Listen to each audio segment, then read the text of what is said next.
Hello students, welcome to JE classes BTech. मेरा नाम है मोनिका पाल और आप सभी स्टूडेंट्स मेरे साथ पढ़ रहे हैं ईएमआई सब्जेक्ट।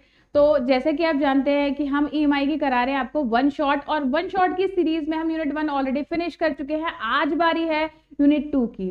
तो सिलेबस बहुत सारा है, टॉपिक्स बहुत सारे हैं, और ऐसे में स्टूडेंट्स आई होप आप सभी ने सिलेबस तो बहुत अच्छे से पढ़ लिया होगा, लेकिन सिलेबस पढ़ने के बाद कंप्लीट रिवीजन करना बहुत इंपॉर्टेंट होता है। क्योंकि एक बार टॉपिक को पढ़ लेना केवल काफी नहीं होता, उसके बाद उसका रिवीजन बहुत इंपॉर्टेंट होता है ताकि टॉपिक की रिटेंटिविटी दिमाग में बनी रहे। आमतौर पर स्टूडेंट्स की प्रॉब्लम रहती है कि हम एग्जामिनेशन हॉल में जैसे बैठते हैं, क्वेश्चन पेपर हाथ में आता है, क्वेश्चन याद होते हुए भी यानी अच्छे से पढ़ लेने के बाद भी एग्जामिनेशन सेंटर में वो क्वेश्चन भूल जाते हैं, या उससे रिलेटेड टॉपिक्स टर्म्स जो है वो चीजें याद नहीं आती। उसका कारण यही है कि आपका रिवीजन प्रॉपर नहीं है। तो ऐसे में जेई क्लासेस बीटेक द्वारा आप सभी स्टूडेंट्स के लिए रिवीजन की बहुत ही बेहतरीन सीरीज है, जिसमें एक ही सिंगल लेक्चर में आपकी यूनिट का कंप्लीट रिवीजन हो जाता है। आई होप आप सभी स्टूडेंट्स ने यूनिट 1 का वन शॉट क्लास बहुत अच्छे से देखा होगा, साथ ही साथ इस सब्जेक्ट का पूरा सिलेबस भी एक बार अच्छे से पढ़ लिया होगा। तो यूनिट 2 का आज हम करने वाले हैं स्टार्ट वन शॉट, और यूनिट 2 में हम पढ़ने वाले हैं measurement of power and energy. आप जैसे कि आपके सब्जेक्ट का नाम ही है इलेक्ट्रिकल मेजरमेंट्स एंड इंस्ट्रूमेंटेशन, यानी कि हम इलेक्ट्रिकल क्वांटिटीज के मेजरमेंट के बारे में पढ़ रहे हैं। और यूनिट 1 में हमने मेजरमेंट के सारे बेसिक कॉन्सेप्ट्स और इंस्ट्रूमेंट्स के बारे में पढ़ा, यानी मेजरमेंट क्या होता है, टाइप्स ऑफ मेजरमेंट क्या है, एरर्स पढ़ी, टाइप्स ऑफ एरर क्या होती है, और हमारे बेसिक क्लासिफिकेशन ऑफ इंस्ट्रूमेंट्स जो है वो भी हमने कंप्लीट कर लिए।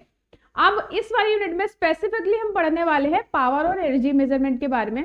ऑल्दो यूनिट 1 में आपने वोल्ट मीटर और एमीटर के बारे में भी पढ़ लिया, क्योंकि मैंने बताया था इलेक्ट्रिकल इंजीनियरिंग के फील्ड में दो इंपॉर्टेंट क्वांटिटी जो है वो है वोल्टेज एंड करंट।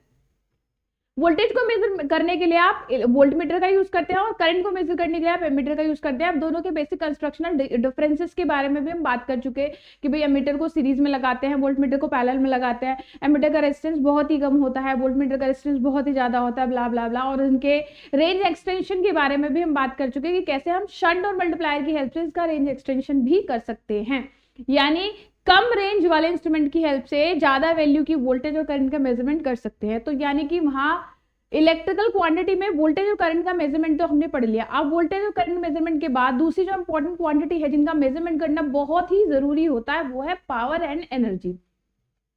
अब पावर क्या है? Product of voltage and current, यानी वोल्टेज और करंट का अगर जो हम प्रोडक्ट निकालते हैं वो हमारा क्या होता है? पावर होती है, यानी work with respect to unit time, W/D वो हमारा क्या होता है? पावर।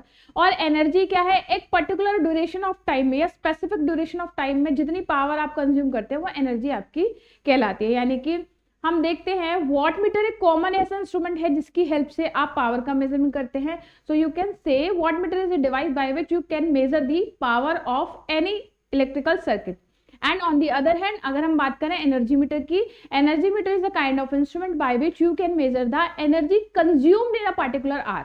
जैसे कि आप पर्टिकुलर आर और ड्यूरेशन, जैसे कि हम बात करें घरों में जो हमारे एनर्जी मीटर लगे होते हैं, जिसको सिंपल आप बिजली का मीटर भी कहते हैं, तो या मीटर भी कहते हैं। तो हमारे ये जो मीटर्स लगे होते हैं बेसिकली इनका काम होता है कि जो कंज्यूमर्स हैं, इधर दे आर डोमेस्टिक कंज्यूमर और दे आर कमर्शियल कंज्यूमर और इंडस्ट्रियल कंज्यूमर, बहुत टाइप ऑफ कंज्यूमर हो सकते हैं। जैसे कि आप हम सभी घर में जो कंज्यूमर जो हैं वो सब डोमेस्टिक कंज्यूमर हैं। इसके अलावा आपने देखा है शॉप पे या फिर जो बड़े बड़े मॉल हैं या जितने भी कंज्यूमर हैं हमारे कमर्शियल कंज्यूमर हैं।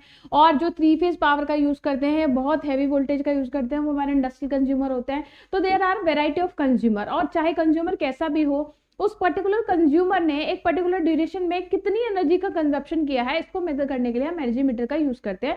So we can say energy meter is an instrument by which you can measure और calculate the amount of energy consumed by a consumer in a particular duration. ठीक, तो अब जैसे हम लोग क्या करते हैं, यूनिट मेजर करते हैं, तो यूनिट का मतलब है कि हमने कितनी पावर कंज्यूम करी, उसका एक कह सकते हैं कमर्शियल जो टर्म है वो हम यूनिट कहते हैं। तो अब वॉट मीटर क्या है पता चल गया होगा। वॉट मीटर एक ऐसा इंस्ट्रूमेंट है जिसकी हेल्प से किसी इलेक्ट्रिकल सर्किट में कितनी पावर डेवलप हुई है, पावर कह लीजिए लॉस हुई है, उसको मेजर करने के लिए हम वॉट मीटर का यूज करते हैं। अभी वॉट मीटर के दो टाइप हो सकते हैं, first one is electrodynamometer and second one is induction motor. अब सॉरी इंडक्शन मीटर। अब यहाँ ये डायनामोमीटर और इंडक्शन मीटर कुछ टर्म आपको शायद सुनी लग रही होगी। इंडक्शन टाइप इंस्ट्रूमेंट हमने यूनिट 1 में आपको कराए थे, और यूनिट 1 में मैंने बताया था बेसिकली हमारे जो टाइप्स ऑफ इंस्ट्रूमेंट है उसमें एक मूविंग कॉइल इंस्ट्रूमेंट था, दूसरा मूविंग आयरन इंस्ट्रूमेंट था, तीसरा इलेक्ट्रोस्टैटिक इंस्ट्रूमेंट था, और चौथा था इंडक्शन टाइप इंस्ट्रूमेंट। तो इंडक्शन टाइप इंस्ट्रूमेंट जो है बिल्कुल हमारा इंडक्शन वॉटमीटर उसी प्रिंसिपल पर काम करता है, यानी इंडक्शन वॉटमीटर पर्टिकुलरली एक ऐसा वॉटमीटर है जो कि इंडक्शन इफेक्ट पे काम करता है। अब यहाँ जो इलेक्ट्रोडायनामोमीटर वॉटमीटर आया है, ये क्या है? मूविंग कॉइल टाइप इंस्ट्रूमेंट जो होते हैं, मूविंग कॉइल के बारे में हमने बताया था यूनिट 1 में। मूविंग कॉइल इंस्ट्रूमेंट जो है इनको हम फर्दर, मूविंग कॉइल इंस्ट्रूमेंट जो है ये हमारे दो तरह के हो सकते हैं। मूविंग कॉइल इंस्ट्रूमेंट में एक हमारा होता है पीएमएमसी, जिसको हम यूनिट 1 में कवर कर चुके हैं। पीएमएमसी यानी कि permanent magnet moving coil instrument, नाम आ रहा है इसमें मूविंग कॉइल। एंड सेकंड में जो होते हैं वो होते हैं हमारे डायनामो टाइप, जो कि अभी मैं आपको बताने वाली हूँ, डायनामो टाइप। तो एक जो हमारा मूविंग कॉइल है उसमें क्या है, पीएमएमसी, और दूसरा जो है वो डायनामो टाइप। अगर देखा जाए दोनों का वर्किंग प्रिंसिपल लगभग एक जैसा ही है। कैसे? आपको मैंने बताया था जब डायनामो टाइप जब हमने पीएमएमसी की बात की थी, बताया था पीएमएमसी इंस्ट्रूमेंट एक ऐसे इंस्ट्रूमेंट होते हैं जिसमें एक स्टेशनरी मैग्नेटिक फील्ड डेवलप करने के लिए हम परमानेंट मैग्नेट का यूज करते हैं। यानी दो परमानेंट मैग्नेटिक पोल अपने देखे थे, पी और एन, है ना, एन और एस, सॉरी एन और एस आपने देखे थे, नॉर्थ और साउथ, वो परमानेंट मैग्नेटिक पोल थे जिनकी हेल्प से हम स्टेशनरी मैग्नेटिक फील्ड डेवलप करते हैं। और ये मैग्नेटिक फील्ड की स्ट्रेंथ डिपेंड करती है कि आपने कितनी स्ट्रेंथ वाला परमानेंट मैग्नेट यूज किया है। और फिर हम उसमें कॉइल प्लेस करते हैं, कॉइल में हम करंट फ्लो कराते हैं, कॉइल को हम इलेक्ट्रिकल सप्लाई से जोड़ते हैं, तो हम देखते हैं एक टॉर्क डेवलप होता है। उस टॉर्क डेवलपमेंट के कारण ही हमारी कॉइल वहां मूव करती है स्टेशनरी मैग्नेटिक फील्ड में। और कॉइल के साथ ही अपने पॉइंटर जोड़ा होता है, तो जैसे जैसे कॉइल मूव करती है आपका पॉइंटर भी मूव करता है स्केल पे। ये इसका वर्किंग फिनोमेना था, किसका? पीएमएमसी का। अब सिंपल सा हमें चेंज करना है क्या? अगर हम परमानेंट मैग्नेट की जगह इलेक्ट्रोमैग्नेट यानी परमानेंट मैग्नेट को रिप्लेस करके इलेक्ट्रोमैग्नेट का यूज कर ले, तब ये हमारा इंस्ट्रूमेंट बन जाता है डायनामो टाइप इंस्ट्रूमेंट। यानी डायनामो टाइप इंस्ट्रूमेंट का जो प्रिंसिपल है, वर्किंग प्रिंसिपल, वो बिल्कुल सेम है हमारा पीएमएमसी के जैसे। The only difference is that in the case of PMMC use permanent magnet and in the case of dynamo type instrument you use electromagnets. हम इसमें क्या करते हैं, इलेक्ट्रोमैग्नेट लगाएंगे। और इलेक्ट्रोमैग्नेट आपको पता है किसी भी हमें कोर पर जो कि मैग्नेटिक मटेरियल की बनी हुई, नॉर्मली हम सिलिकॉन स्टील का यूज करते हैं, उसके चारों तरफ एक कॉइल लपेट देते हैं जो कि कॉपर या एल्यूमिनियम की बनी होती है। जैसे उस कॉइल में करंट फ्लो होगा तो हमारे इलेक्ट्रोमैग्नेट मैग्नेटाइज हो जाता है और एक मैग्नेटिक फील्ड डेवलप हो जाता है। यानी इसमें मैग्नेटिक फील्ड डेवलप करने के लिए आपको सप्लाई की जरूरत होती है, और इस तरह के मैग्नेट को हम इलेक्ट्रोमैग्नेट कहते हैं। जबकि परमानेंट मैग्नेट में मैग्नेटिक फील्ड हमेशा बना रहता है। तो यही इसमें डिफरेंस है। तो ये हम इसमें इलेक्ट्रोडायनामो टाइप वॉटमीटर हमारे ऐसे वॉटमीटर है जो कि डायनामो टाइप इंस्ट्रूमेंट का ही हमारा एक टाइप है, और इसमें हम इलेक्ट्रोमैग्नेट का यूज करेंगे। बाकी इंडक्शन टाइप वॉटमीटर आप पढ़ ही चुके हैं कि इंडक्शन टाइप वॉटमीटर हमारा बिल्कुल वैसे इंडक्शन टाइप इंस्ट्रूमेंट की तरह काम करेगा। अब अगर हम देखें कि हमारा जो इलेक्ट्रोडायनामो टाइप वॉटमीटर है, इसकी हेल्प से आप एसी और डीसी दोनों पावर का मेजरमेंट कर सकते हैं। अब आपको पता है इलेक्ट्रिकल सर्किट के केस में on the basis of supply we have two types of circuit, that is AC circuit and DC circuit. दो तरह के सर्किट हो सकते हैं। अगर एसी और डीसी दोनों का पावर मेजरमेंट आपको करना है तो हम प्रेफर करते हैं डायनामो टाइप इंस्ट्रूमेंट को, जबकि इंडक्शन टाइप इंस्ट्रूमेंट जो केवल एसी पावर को ही मेजर करने के लिए यूज किए जाते हैं। क्योंकि आपको पता है इंडक्शन इफेक्ट जो है वो केवल एसी सप्लाई में ही देखने को मिलता है, डीसी सप्लाई में काम नहीं करता।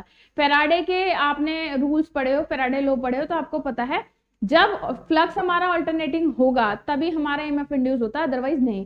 तो इंडक्शन इफेक्ट जो है केवल एसी सप्लाई के केस में काम करेगा, इसलिए हम इंडक्शन टाइप वॉटमीटर का यूज केवल एसी पावर को मेजर करने में कर सकते हैं।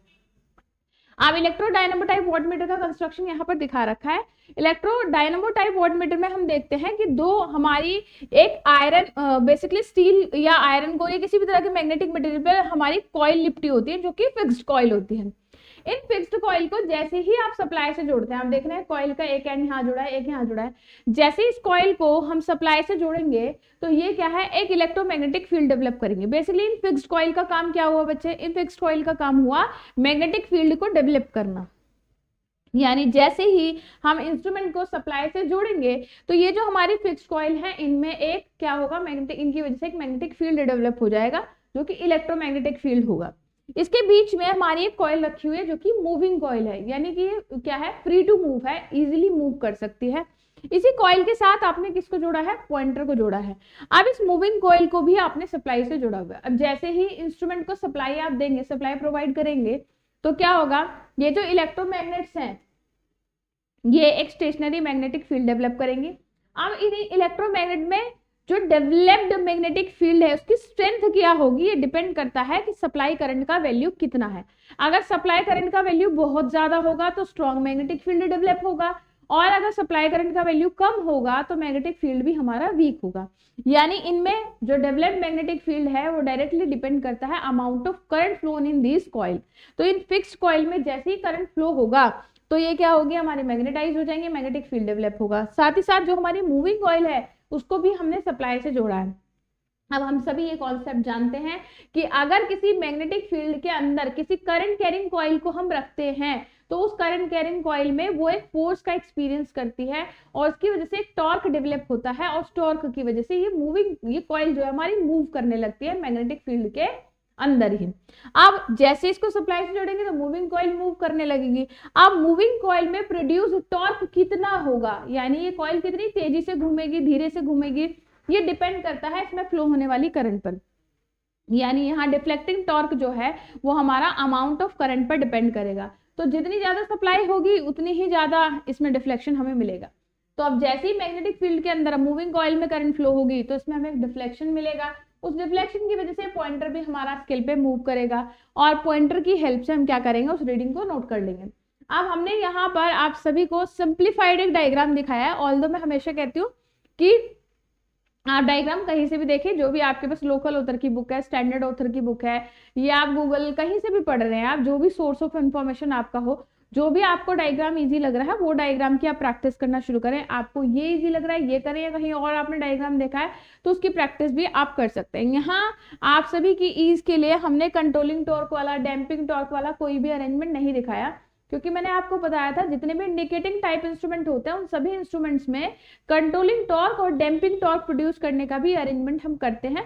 आमतौर पे डैम्पिंग के लिए हम डैम्पिंग के लिए हम एयर फ्रिक्शन डैम्पिंग का यूज करते हैं, और कंट्रोलिंग टॉर्क के लिए हम या तो ग्रेविटी कंट्रोल या फिर स्प्रिंग कंट्रोल का यूज करते हैं। तो वो हमने दिखाया नहीं है, आप चाहें तो उसको भी ऐड कर सकते हैं। यहाँ चारों तरफ कॉइल दिखा सकते हैं, स्प्रिंग जो कि कंट्रोलिंग स्प्रिंग हो जाएगी, और इसको एक पिस्टन की हेल्प से एयर चैम्बर में बंद करके दिखा सकते हैं, जो कि इसको एयर फ्रिक्शन डैम्पिंग प्रोवाइड करेगा। तो इस तरीके से हम देख रहे हैं ये जो हमारी कॉइल है, ये कॉइल इस मैग्नेटिक फील्ड के अंदर घूमेगी, और जैसे जैसे ये मूव करेगी वैसे वैसे हम पॉइंटर पे रीडिंग नोट करते जाएंगे। तो बेसिकली वॉटमीटर का जो हम मतलब समझते हैं, वॉटमीटर एक ऐसा इंस्ट्रूमेंट है जो कि पावर को मेजर करता है, और पावर मतलब आपको पता है ये हमारा मेजर करेगा किसको, पावर मतलब product of voltage and current, है ना। पावर मतलब क्या होता है, वोल्टेज और करंट का प्रोडक्ट। तो ये क्या करेगा, बेसिकली हमारा एक दो करंट कैरिंग कंडक्टर होंगे। The electrodynamometer wattmeter works on the dynamometer principle, that is a mechanical force act between two current carrying conductor of coils. It consist of a fixed coil which is divided into two halfs which are parallel to each other। यानी एक ही coil के दो हिस्से कर रखे हैं जो कि एक दूसरे के पैरेलल है। तो फिक्स कॉइल क्या है, बेसिकली हमने दो पार्ट में तोड़ दी है, and is connected in series with the load while the moving coil is connected across the load. जबकि जो मूविंग कॉइल है वो देख रहे हैं आप किस में जोड़ी है, हमने लोड के अक्रॉस जोड़ी है। यानी ये वाली जो कॉइल है फिक्स कॉइल, ये इसके कनेक्शन कैसे हैं, सीरीज में, और ये जो मूविंग कॉइल है ये हमारी क्या है, पैरेलल में कनेक्ट हुई है। तो एक तरह से हम कह सकते हैं ये करंट का मेजरमेंट और ये वोल्टेज का मेजरमेंट कर रही है, और इस तरीके से जो टोटल डिफ्लेक्शन हमें मिलेगा वो वोल्टेज और करंट दोनों की वैल्यू पे डिपेंड करेगा। तो इस तरीके से ये जो वॉटमीटर है ये क्या कर रहा है, पावर का मेजरमेंट कर रहा है। ठीक है, तो वॉटमीटर को जैसे हम सर्किट से कनेक्ट करेंगे पावर को मेजर करेगा। The current coil carries the load current and potential coil carries the current proportional to the load voltage. यानी यहाँ पर हम कहेंगे इसमें जो हमारी ये वाली जो है इसको हम सीरीज कॉइल कह सकते हैं, या करंट कॉइल भी कहेंगे क्योंकि करंट का मेजरमेंट कर रही है। जबकि ये जो कॉइल है हमारी मूविंग कॉइल, ये पैरेलल में लगी है, तो उसको हम प्रेशर कॉइल, वोल्टेज कॉइल, या कह सकते हैं शंट वाइंडिंग भी कह सकते हैं, जो कि क्या कर रही है, जिसमें फ्लो होने वाली करंट डायरेक्टली हमारे सप्लाई वोल्टेज के प्रोपोर्शनल है। तो इन शॉर्ट अगर मैं कहूं कि जो हमारी ये वाली कॉइल है, परमानेंट कॉइल, फिक्स्ड कॉइल जो है, बेसिकली ये करंट, इनमें करंट को मेजर कर रही है और ये हमारी वोल्टेज को। इस तरीके से जो हमारा टोटल डिफ्लेक्शन मिलेगा इन दोनों कॉइल की वजह से, यानी पॉइंटर में जो डिफ्लेक्शन मिलेगा वो प्रोपोर्शनल होगा वोल्टेज इनटू करंट के। तो हम कहेंगे कि ये जो हमारा इंस्ट्रूमेंट है, इस इंस्ट्रूमेंट का पॉइंटर हमारी वो पावर की रीडिंग को इंडिकेट करेगा। ठीक है, अब यहाँ डिफ्लेक्टिंग टॉर्क और इस सब का हमारा क्या फॉर्मूला होगा वो सब हमने बताया है कि डिफ्लेक्टिंग टॉर्क जो है वो करंट के स्क्वायर के प्रोपोर्शनल होता है। अब इनके एडवांटेज की बात करें, जैसे कि बताया था डायनेमो टाइप इंस्ट्रूमेंट का सबसे बड़ा एडवांटेज यही है कि इसको आप एसी या डीसी दोनों पावर के मेजरमेंट के लिए यूज कर सकते हैं। So dynamo type instrument can be use for AC as well as DC power. इसका स्केल यूनिफॉर्म होता है। यूनिफॉर्म होने का मतलब है ये जो हमारी रीडिंग होती है उसमें इक्वल इंटरवल हो, जैसे कि यहाँ आपको दिया है, मान लीजिए 0 है, फिर 5, फिर 10, फिर आप 15, फिर 20, फिर 25 ऐसे, या फिर आप देखते हैं 0, 1, 2, 3, 4, 5। तो आप देख रहे हैं हर एक रीडिंग में जो इंटरवल है वो कितना है, कैसा है, इक्वल है। तो इस तरह के स्केल को हम कहते हैं यूनिफॉर्म स्केल। जबकि कुछ स्केल ऐसे भी होते हैं जिनका स्केल यूनिफॉर्म नहीं होता, जैसे हम देखते हैं यहाँ 1 और फिर यहाँ छोटी छोटी रीडिंग, यहाँ सीधे 5, यहाँ छोटी छोटी रीडिंग, फिर सीधे 10, ऐसे छोटी छोटी। तो हम देख रहे हैं कि जो हमारा स्केल है इसके बीच हर एक रीडिंग के बीच जो डिफरेंस है या इंटरवल है वो इक्वल नहीं है। तो हमारे डायनेमो टाइप वॉटमीटर के केस में स्केल कैसा होता है, यूनिफॉर्म होता है। और अगर हम इसकी डिजाइनिंग प्रॉपर करें तो इसकी एक्यूरेसी भी ठीक ठाक होती है। तो डायनेमो टाइप इंस्ट्रूमेंट जो है एसी डीसी दोनों के लिए यूज किए जा सकते हैं, यूनिफॉर्म स्केल होता है और इनकी एक्यूरेसी भी ठीक ठाक होती है। इंडक्शन टाइप इंस्ट्रूमेंट क्या होते हैं, यहाँ हम स्पेसिफिकली बात कर रहे हैं इंडक्शन टाइप वॉटमीटर की। अब इंडक्शन टाइप इंस्ट्रूमेंट ऑल्दो आप यूनिट 1 में पढ़ चुके हैं। यूनिट 1 में हमने बताया था ऐसे इंस्ट्रूमेंट्स जो कि इलेक्ट्रिसिटी के इंडक्शन इफेक्ट पे काम करते हैं उसको हम इंडक्शन टाइप इंस्ट्रूमेंट कहते हैं। और इंडक्शन टाइप की जब हमने बेसिक कंस्ट्रक्शन बताई थी, आप चाहे तो वो वाला डायग्राम बनाए या ये वाला डायग्राम बनाए, बात एक ही है, जो भी डायग्राम चाहे आप बना सकते हैं। इंडक्शन टाइप वॉटमीटर भी होता है और इंडक्शन टाइप एनर्जी मीटर भी आगे आएगा।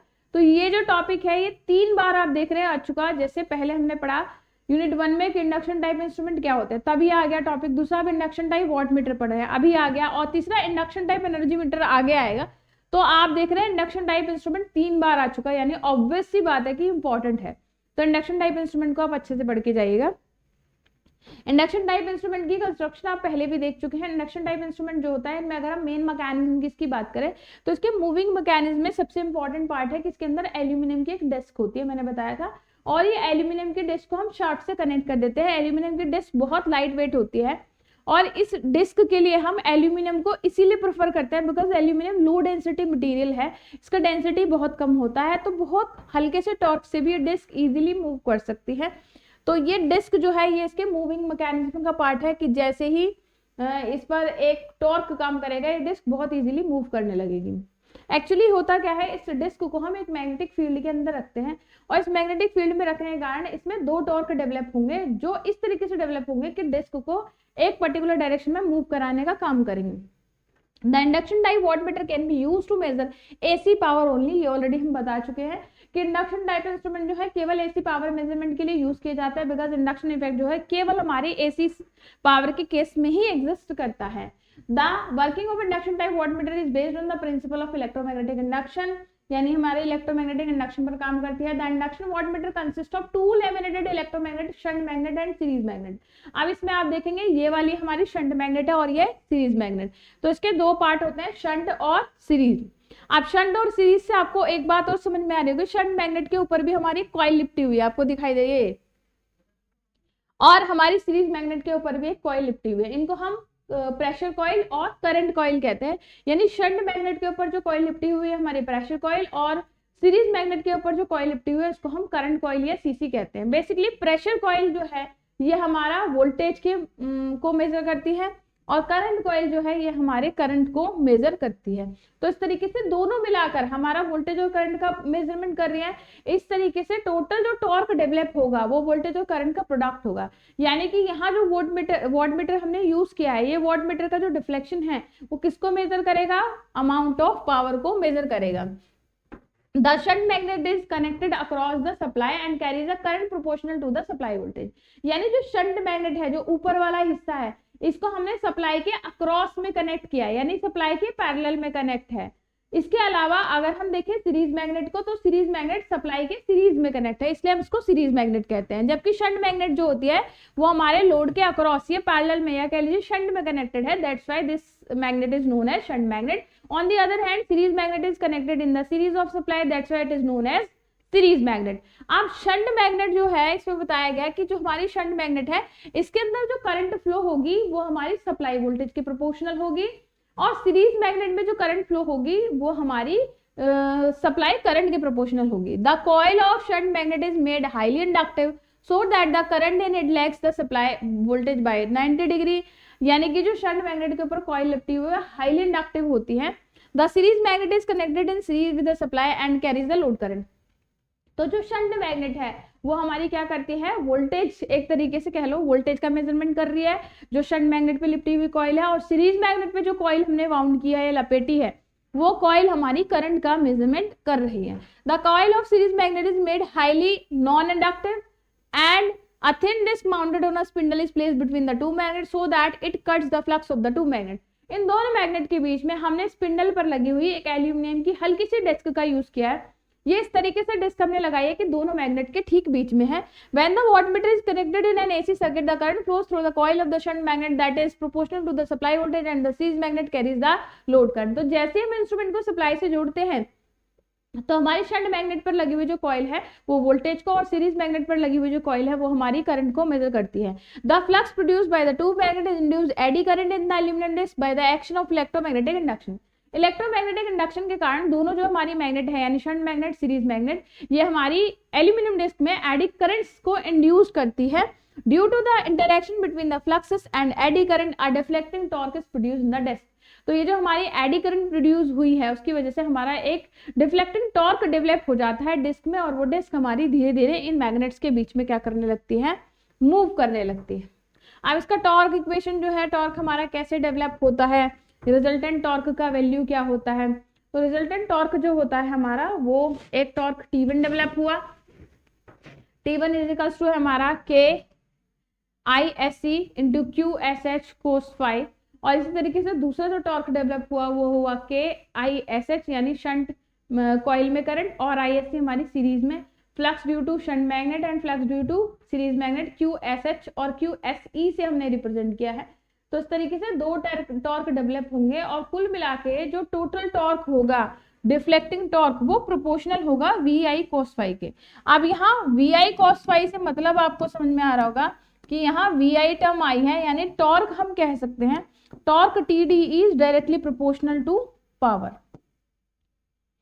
है कि नहीं। तो यहाँ पर ये जो इंस्ट्रूमेंट है यहाँ पर डेवलप टॉर्क हमारा डायरेक्टली प्रोपोर्शनल होगा किसके, इंस्ट्रूमेंट में, पावर के। अब ये जो हमारा इंस्ट्रूमेंट होता है इसके एडवांटेज और डिसएडवांटेजेस क्या हैं। पहला एडवांटेज जो है स्केल इसका यूनिफॉर्म होता है, डैम्पिंग इनमें ठीक ठाक प्रोवाइड हो जाती है एडी करंट इफेक्ट की वजह से, स्ट्रे फील्ड का कोई इस पर इफेक्ट नहीं पड़ता, यानी एक्सटर्नल मैग्नेटिक फील्ड का कोई इफेक्ट इस पर नहीं पड़ता है। डिसएडवांटेज क्या है, सबसे पहला डिसएडवांटेज, सबसे बड़ा डिसएडवांटेज ये कि इसका यूज केवल हम एसी पावर मेजरमेंट में ही कर सकते हैं। लो एक्यूरेसी होती है क्योंकि इसमें मूविंग मैकेनिज्म बहुत ज्यादा है, तो फ्रिक्शन की वजह से या हमारे पार्ट्स की एजिंग हो जाने की वजह से, पुराने हो जाने की वजह से कई बार एक्यूरेट रीडिंग हमारी नहीं आती है। टेम्परेचर की वजह से रीडिंग हमारी इफेक्ट हो जाती है, और पावर कंजप्शन भी इसका ज्यादा होता है। तो हमारे जो दोनों वाटमीटर हमने पढ़े, डायनेमो टाइप वाटमीटर और इंडक्शन टाइप वाटमीटर, इनका कंपैरिजन क्या है। अब जब हम बात करते हैं डायनेमो टाइप वाटमीटर की तो इसका डिस्क्रिप्शन क्या है, ये हमारा एक ऐसा मेजरिंग डिवाइस है जो कि हमारा इलेक्ट्रोडायनेमोमीटर इफेक्ट पे काम करता है, और इसकी हेल्प से हम AC और DC दोनों सर्किट में पावर का मेजरमेंट कर सकते हैं। इंडक्शन टाइप इंस्ट्रूमेंट हमारा ऐसा इंस्ट्रूमेंट है जो कि इलेक्ट्रोमैग्नेटिक इंडक्शन पे काम करता है, और इसकी हेल्प से आप केवल AC पावर का मेजरमेंट कर सकते हैं। ऑपरेटिंग प्रिंसिपल बात करें तो ये हमारा मैकेनिकल फोर्स काम करता है। अगर हम एक मैग्नेटिक फील्ड के अंदर करंट कैरिंग कॉइल को रखते हैं तो उसमें एक फोर्स काम करता है, ये हमारा इस प्रिंसिपल पर काम करता है। अगर हम एक मैग्नेटिक फील्ड के अंदर एक कॉइल को रखते हैं, डिस्क को रखते हैं, तो एडी करंट की वजह से इसमें एक क्या हो जाता है, टॉर्क डेवलप हो जाता है। उसके बाद और हमारे क्या हो जाएंगे, इसकी हेल्प से हम सर्किट की बात करें तो डायनेमो टाइप इंस्ट्रूमेंट को हम एसी डीसी दोनों ही सर्किट में पावर मेजरमेंट के लिए यूज कर सकते हैं, जबकि जो इंडक्शन टाइप इंस्ट्रूमेंट है इसे केवल हम एसी सर्किट में ही यूज कर सकते हैं। डायनेमो टाइप वोल्टमीटर की एक्यूरेसी ज्यादा होती है, इंडक्शन टाइप वोल्टमीटर की एक्यूरेसी उतनी अच्छी नहीं होती। डायनेमो टाइप वोल्टमीटर में बहुत ज्यादा पार्ट्स नहीं होते, सिंपल हमारी क्या होती है 2 कॉइल्स होती है जिनको हम फिक्स्ड कॉइल और मूविंग कॉइल के नाम से जानते हैं। अगर हम इसकी बात करें तो उसमें बहुत सारे पार्ट हैं, shunt magnet, series magnet, disc, aluminium disc, pointer, बहुत सारा इसका मैकेनिकल जो मैकेनिज्म है बहुत सारा है। Power consumption dynamo type voltmeter का कम होता है, इंडक्शन टाइप वोल्टमीटर का पावर कंजप्शन ज्यादा होता है। मूविंग कॉइल की बात करें डायनेमो टाइप वोल्टमीटर में हमारी प्रेशर कॉइल जो होती है वही मूविंग कॉइल की तरह काम करती है, यानी हमने देखा था जो फिक्स्ड कॉइल है उसको हम कनेक्ट करते हैं सीरीज में, और जो हमारी मूविंग कॉइल है उसे करते हैं हम पैरेलल में कनेक्ट, तो मूविंग कॉइल को ही हम प्रेशर कॉइल कहते हैं। इंडक्शन टाइप वोल्टमीटर में हमारी कोई मूविंग कॉइल नहीं होती, केवल एल्यूमिनियम डिस्क होती है जो एक मूविंग पार्ट होता है। अगर हम करें फ्रीक्वेंसी और वोल्टेज का इस पर क्या चेंज है, तो इस पर फ्रीक्वेंसी और वोल्टेज का कोई फर्क नहीं पड़ता है, लेकिन इंडक्शन टाइप वोल्टमीटर में फ्रीक्वेंसी में चेंज होने पर या वोल्टेज में चेंज होने पर इसकी जो रीडिंग है या इसका जो ऑपरेशन है वो अफेक्ट होता है। वेट ऑफ मूविंग सिस्टम की बात करें तो डायनेमो टाइप वोल्टमीटर में ऑब्वियस सी बात है, जब हमने देखा इसकी कंस्ट्रक्शन में बहुत ज्यादा पार्ट नहीं है जिसकी वजह से उतना ज्यादा हैवी वेट नहीं होता। इंडक्शन टाइप इंस्ट्रूमेंट में बहुत सारे अरेंजमेंट है, शंट मैग्नेट, सीरीज मैग्नेट और हमारा ब्रेकिंग अरेंजमेंट, बहुत सारी चीजें, डिस्क भी है जिसकी वजह से बहुत हैवियर हो जाता है। डैम्पिंग की बात करें इसमें हम एयर फ्रिक्शन डैम्पिंग का यूज करते हैं और इसमें हम एडी करंट डैम्पिंग का यूज करते हैं। तो ये हमारे दोनों इंस्ट्रूमेंट जो थे जिनका यूज हम पावर मेजरमेंट के लिए करते हैं, जो कि हमारा डायनेमो टाइप वॉटमीटर हुआ और इंडक्शन टाइप वॉटमीटर हुआ। आई होप दोनों आपको अच्छे से क्लियर हो गए होंगे, दोनों का कंपैरिजन भी आपको समझ में आ गया होगा। आप सभी स्टूडेंट्स ध्यान रखिएगा, आपको दोनों के ही कंस्ट्रक्शनल डायग्राम अच्छे से बनाने की प्रैक्टिस करनी है, चाहे आप ये वाले डायग्राम प्रैक्टिस करें या यूनिट 1 में जैसे बताए थे उससे कर लें या आप किसी और सोर्स से कर रहे हैं, बट आप जो भी कंस्ट्रक्शनल डायग्राम है इनकी प्रैक्टिस जरूर करें। साथ ही साथ ये जो भी कंपैरिजन टेबल हमने बताया है कि इंडक्शन टाइप में और डायनेमो टाइप वॉटमीटर में बेसिक डिफरेंसेस क्या हैं ये आपको पता होना चाहिए। ये वॉटमीटर वाले टॉपिक में भी आपको काम आएगा, यानी आपसे पूछा जाए इंडक्शन टाइप और डायनेमो टाइप वॉटमीटर क्या होते हैं, इनका डिफरेंस, तो भी आप कर लेंगे। ये आपसे इंडिविजुअल पूछा गया कि डायनेमो टाइप वॉटमीटर क्या होता है, ये आपसे क्वेश्चन आया इंडक्शन टाइप वॉटमीटर के, तब भी काम आएगा। और यूनिट 1 में जो हमने पढ़ा इंडक्शन टाइप इंस्ट्रूमेंट और डायनेमो टाइप इंस्ट्रूमेंट या मूविंग कॉइल इंस्ट्रूमेंट क्या होते हैं, तब भी आपको काम आएगा। इन शॉर्ट अगर मैं कहूँ तो एक कंपैरिजन टेबल आपको करनी है। अब दूसरा, अभी तक तो हमने जो पढ़ा वो हम सिंगल फेज एसी और डीसी सर्किट में किस तरीके से हम सिंगल फेज पावर का मेजरमेंट करते हैं। अब जहाँ फेज की बात आ जाती है, यानी ऑब्वियसली एसी सर्किट की बात आ रही है, क्योंकि डीसी में हमारा फेज का कॉन्सेप्ट होता ही नहीं। एसी सर्किट में आपको पता है 2 तरह के हमारे सर्किट हो सकते हैं, single phase and 3 phase. 3 phase को हम पॉलीफेज सिस्टम भी कहते हैं। जब भी आप 3 फेज की बात करते हैं तो नेम ऑफ 3 फेजेस जो हमारे होते हैं वो होते हैं आर, वाई, बी, और ये तीनों फेजेस की जो कॉइल होती है 120 डिग्री अपार्ट होती है। तो हमें जब 3 फेज सिस्टम में यानी 3 फेज एसी सिस्टम में पावर का मेजरमेंट करना हो तो हम कैसे करेंगे, तो इसके लिए हमारे पास 3 मेथड होते हैं, 3 wattmeter method, 2 wattmeter method and single wattmeter method. इसमें 2 कंडीशन मैं आपको बताऊंगी कि क्या होती है, वो हमारी balanced load and unbalanced, balanced और अनबैलेंस्ड कंडीशन क्या होती है।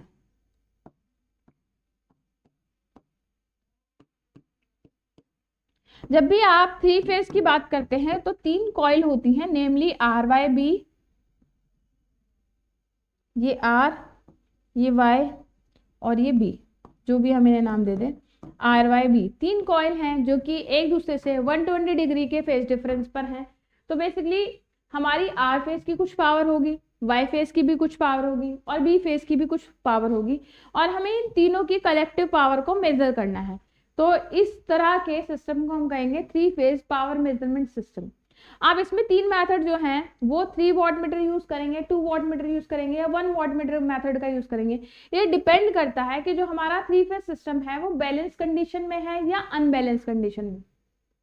अब ये बैलेंस्ड और अनबैलेंस कंडीशन क्या है कि यदि हमारे जो तीनों फेज हैं उसमें हमने एक ऐसा 3 फेज लोड कनेक्ट किया है जिसमें तीनों फेज में लोड जो है सेम है, यानी तीनों फेज में जो करंट है वो बराबर है, तब हम इसे कहेंगे balance condition. On the other hand अगर हमारा 3 फेज सिस्टम कुछ इस तरीके का है कि तीनों फेज जो है उससे कनेक्टेड लोड अलग अलग है और तीनों फेज में फ्लो होने वाली करंट का वैल्यू अलग अलग है, तो हम इसे कहेंगे अनबैलेंस्ड लोड। यानी कि अगर आपकी बैलेंस कंडीशन है तो तीनों में पावर लगभग क्या होगी, बराबर ही होगी।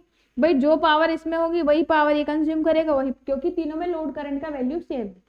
तो अगर हमारा 3 फेज सिस्टम बैलेंस कंडीशन में है तब हम सिंगल वॉट मीटर मेथड से भी इसकी पावर को कैलकुलेट कर सकते हैं। कैसे? भाई अगर आपको एक की पावर पता चल गई, मैं कहने लगूं ये पी आर है, ये पी वाई है, पी वाई और ये पी बी, यानी power in R phase, power in Y phase and power in B phase, और मैं कह रही हूं ये बैलेंस कंडीशन में है। बैलेंस कंडीशन का मतलब है तीनों में हमारी पावर क्या होगी, सेम। तो हम एक वॉट मीटर से निकाल सकते हैं ना, एक वॉट मीटर की रीडिंग मल्टीप्लाई बाय 3। तो टोटल पावर कैसे निकाल लेंगे? टोटल पावर आप निकाल लेंगे एक फेज की पावर उसे मल्टीप्लाई कर देंगे 3 से, सिंपल सी बात है। भाई तीनों के पास बराबर पावर है तो मेजर हर एक को क्यों करना, किसी एक फेज की पावर को मेजर करेंगे with the help of single watt meter और उस पावर को मल्टीप्लाई कर देंगे 3 से। इस तरीके से हमारे पास टोटल पावर आ जाएगी। ऑन दी अदर हैंड, ये तो हमारे बैलेंस कंडीशन वाली बात हुई। अगर हम बात करते हैं कंडीशन है अनबैलेंस्ड। अनबैलेंस्ड का मतलब है अनबैलेंस्ड का मतलब है कि तीनों जो फेज हैं इनमें हमारी जो फ्लो होने वाली करंट और पावर मतलब कह लीजिए अलग अलग है। तीनों फेज में पावर जो है P R, P Y, P B का वैल्यू अलग अलग है। तो ऑब्वियस सी बात है फिर हमें क्या करना पड़ेगा, हमें 3 वॉट मीटर मेथड का यूज करना पड़ेगा। यानी हम 1 वॉट मीटर W1 लगाएंगे जो कि पी आर का मेजर करेगा पावर, फिर W2 लगाएंगे जो कि पी वाई को मेजर करेगा, पी वाई को मेजर करेगा। इसी तरीके से तीसरा वॉट मीटर W3 लगाएंगे जो कि पी बी को मेजर करेगा। तो हम तीनों की रीडिंग को क्या कर देंगे, जोड़ देंगे और इस तरीके से हमारे पास क्या आ जाएगी, टोटल पावर आ जाएगी। यही तो तरीका होगा। भाई तीनों की पावर अलग अलग है तो तीनों की पावर को सेपरेट 3 वॉट मीटर की हेल्प से मेजर कर लो। यानी पहला वॉट मीटर आर फेज की पावर को नापेगा, दूसरा वॉट मीटर वाई फेज की पावर को नापेगा, तीसरा वॉट मीटर बी फेज की पावर को नापेगा और तीनों वॉट मीटर की रीडिंग का जो सम आएगा, टोटल आएगा, वो हमारी टोटल कंज्यूम्ड पावर को दिखाएगा। तो इसके लिए हम यूज करेंगे 3 वॉट मीटर मेथड। लेकिन इन तीनों ही मेथड में सबसे ज्यादा जो पॉपुलर है वो हमारा 2 वॉट मीटर मेथड है। 2 वॉट मीटर मेथड जो है इसका यूज आप बैलेंस्ड और अनबैलेंस्ड दोनों लोड के लिए कर सकते हैं। यानी 2 वॉट मीटर मेथड बहुत ज्यादा पॉपुलर मेथड इसलिए है क्योंकि इसकी हेल्प से आप बैलेंस्ड और अनबैलेंस्ड दोनों ही कंडीशन में पावर का मेजरमेंट कर सकते हैं। तो यहाँ सिंपली सबसे पहले 3 फेज पावर मेजरमेंट को देख लेते हैं, जहां हमने 3 वॉट मीटर मेथड को एक्सप्लेन किया है जिसमें 3 फेज की पावर को मापने के लिए 3 अलग अलग वॉट मीटर का यूज किया गया है। Here it is applied to 3 phase 4 wire system. Current coil of all the 3 watt meters marked as 1, 2, 3 are connected to respective phase marked as 1, 2, 3। Pressure coil of all the 3 watt meter are connected to common point at neutral. Basically जब भी हम watt meter की बात करते हैं, अभी हमने dynamo type watt meter देखा, अभी हमने इंडक्शन टाइप वॉट मीटर देखा, तो आपने देखा इसमें 2 कॉइल होती है, एक प्रेशर कॉइल होती है, करंट कॉइल होती है। प्रेशर कॉइल का काम होता है वोल्टेज को मेजर करना और करंट कॉइल का काम होता है करंट को मेजर करना। तो हर एक वॉट मीटर की जो करंट कॉइल है आप देख रहे हैं, ये हमारी क्या है, करंट कॉइल, जिसमें हमने हर एक फेज के से सीरीज में जोड़ा। ये फेज 1, फेज 2, फेज 3 जो भी इनके नाम हो, आर वाई बी। तो हमने पहले वॉट मीटर की करंट कॉइल को फेज के सीरीज में जोड़ दिया, दूसरे वॉट मीटर की करंट कॉइल को इसके सीरीज में जोड़ दिया, तीसरे वॉट मीटर की करंट कॉइल को इसके सीरीज में जोड़ दिया। अब इसके ठीक नीचे प्रेशर कॉइल है, ये हमारी, ये सभी की सीसी है करंट कॉइल, और नीचे जो दिखाई है ये हमारी पीसी है यानी कि प्रेशर कॉइल। तो हर एक वोल्ट मीटर में 2 कॉइल होती है, सीसी और पीसी। सीसी का काम होता है करंट को मेजर करना और पीसी का काम होता है वोल्टेज। तो प्रेशर कॉइल को कहाँ लगाया है, 2 फेज के अक्रॉस। तो आप देख रहे हैं पहला फेज और न्यूट्रल के बीच में लगाया है। ये रहा न्यूट्रल, न्यूट्रल कहें या कॉमन कहें, बात एक ही है। तो ये हमारा क्या है, न्यूट्रल पॉइंट, क्योंकि ये कैसा है, 3 फेज 4 वायर सिस्टम है। तो पहला फेज और न्यूट्रल। इसी तरीके से दूसरे वॉट मीटर की भी जो हमने प्रेशर कॉइल है उसको कैसे जोड़ा है, दूसरे फेज से और न्यूट्रल से। ये जा रहा है, देखो ये रहा दूसरा फेज और ये जोड़ दिया न्यूट्रल से। तीसरा वॉट मीटर है, इसकी भी प्रेशर कॉइल को कैसे जोड़ा है, तीसरे फेज से, और ये सिरा इसका हमने जोड़ दिया किससे, न्यूट्रल से। तो इस तरीके से हमने 3 वॉट मीटर को इस तरीके से कनेक्ट किया है कि हर एक वॉट मीटर उस इंडिविजुअल फेज की पावर का मेजरमेंट करेगा, यानी हर एक वॉट मीटर की करंट कॉइल को हमने सीरीज में फेज के और प्रेशर कॉइल को न्यूट्रल और फेज के अक्रॉस में लगाया है। जिस तरीके से ये हमारा क्या करेंगे, जो सीसी है वो करंट का मेजरमेंट और पीसी जो है वोल्टेज का मेजरमेंट करेंगे। यानी हमारा W1 या P1 जो है ये पावर फेज 1 की पावर को नापेगा, P2 जो है फेज 2 की पावर को नापेगा और P3 जो है वो हमारे तीसरी फेज की पावर को नापेगा। और हमारी टोटल पावर जो हो जाएगी वो जाएगी P=P1 + P2 + P3। Clear.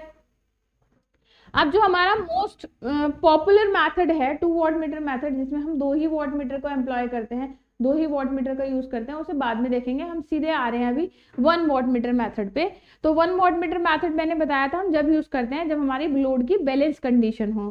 3 phase system में हम एक ही वॉट मीटर की हेल्प से तीनों फेज की पावर का मेजरमेंट केवल तभी कर सकते हैं जब हमारा बैलेंस कंडीशन हो लोड की। तो ऐसे में सिंगल वॉट मीटर को आप किसी भी फेज में लगा सकते हैं, चाहे फेज 1 में लगाएं, फेज 2 में लगाएं, फेज 3 में लगाएं। तो यहाँ जो डायग्राम दिखाया है इसमें हमने एक वॉट मीटर यूज किया है, दैट इज P1। और P1 की आप करंट कॉइल को देख रहे हैं, हमने फेज 1 के सीरीज में जोड़ा है और जो हमारी इसकी प्रेशर कॉइल है उसको हमने इन फेज के सभी फेज के बीच में जोड़ दिया। तो लिमिटेशन ऑफ दिस मेथड क्या है हमारा, इसमें हम केवल जब यूज कर सकते हैं जब बैलेंस कंडीशन हो, अनबैलेंस कंडीशन में हम इसको यूज नहीं कर सकते।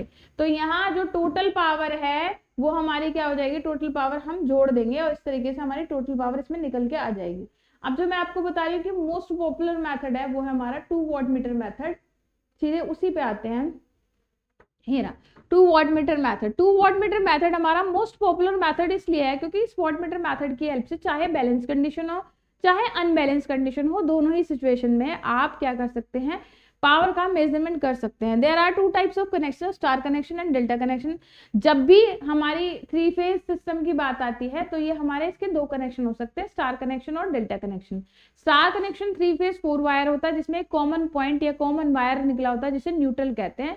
तो इसमें 3 फेज RY भी हो जाएंगे और एक कॉमन वायर निकला होगा, तो इसलिए ये हमारा 3 फेज 4 वायर सिस्टम होता है। जबकि जो डेल्टा कनेक्शन है, डेल्टा कनेक्शन में हम क्या करते हैं, अपोजिट एंड को कनेक्ट करते हैं कुछ इस तरीके से कि एक डेल्टा या मैश की शेप फॉर्म अप कर लेता है, तो इसलिए हम इसको डेल्टा कनेक्शन कहते हैं। और डेल्टा कनेक्शन में 3 फेज और 3 ही वायर होते हैं। तो यहाँ हम इसको दिखा रहे हैं स्टार कनेक्शन में, when the load is star connected the diagram is shown in the figure. तो अगर हम मान रहे हैं कि जो हमारा 3 फेज सिस्टम है वो स्टार कनेक्टेड है, उस कंडीशन में हमने दिखाया है, तो आप देखेंगे कि जो कनेक्शन किए गए हैं इंपॉर्टेंट जो है ना वॉट मीटर मेथड में, जैसे मैंने बताया 2 वॉट मीटर मेथड ज्यादा इंपॉर्टेंट है। ऑल द एग्जामिनेशन में क्वेश्चन दोनों तरीके से आने की पॉसिबिलिटी है, यानी ये भी पूछा जा सकता है कि हमारे पॉलीफेज सिस्टम में या 3 फेज सिस्टम में पावर का मेजरमेंट कैसे करते हैं, how can you major the power in 3 phase system और पॉलीफेज सिस्टम। यानी कि सिंपल सी बात है, तीनों मेथड के बारे में पूछ रहा है। और अगर पर्टिकुलरली पूछा गया कोई एक, तो 2 वॉट मीटर मेथड के पूछे जाने की पॉसिबिलिटी ज्यादा है। तीनों ही केस में, चाहे सिंगल वॉट मीटर हो, चाहे 3 वॉट मीटर हो, चाहे 2 वॉट मीटर हो, सभी में ये कनेक्शन डायग्राम बहुत इंपॉर्टेंट है।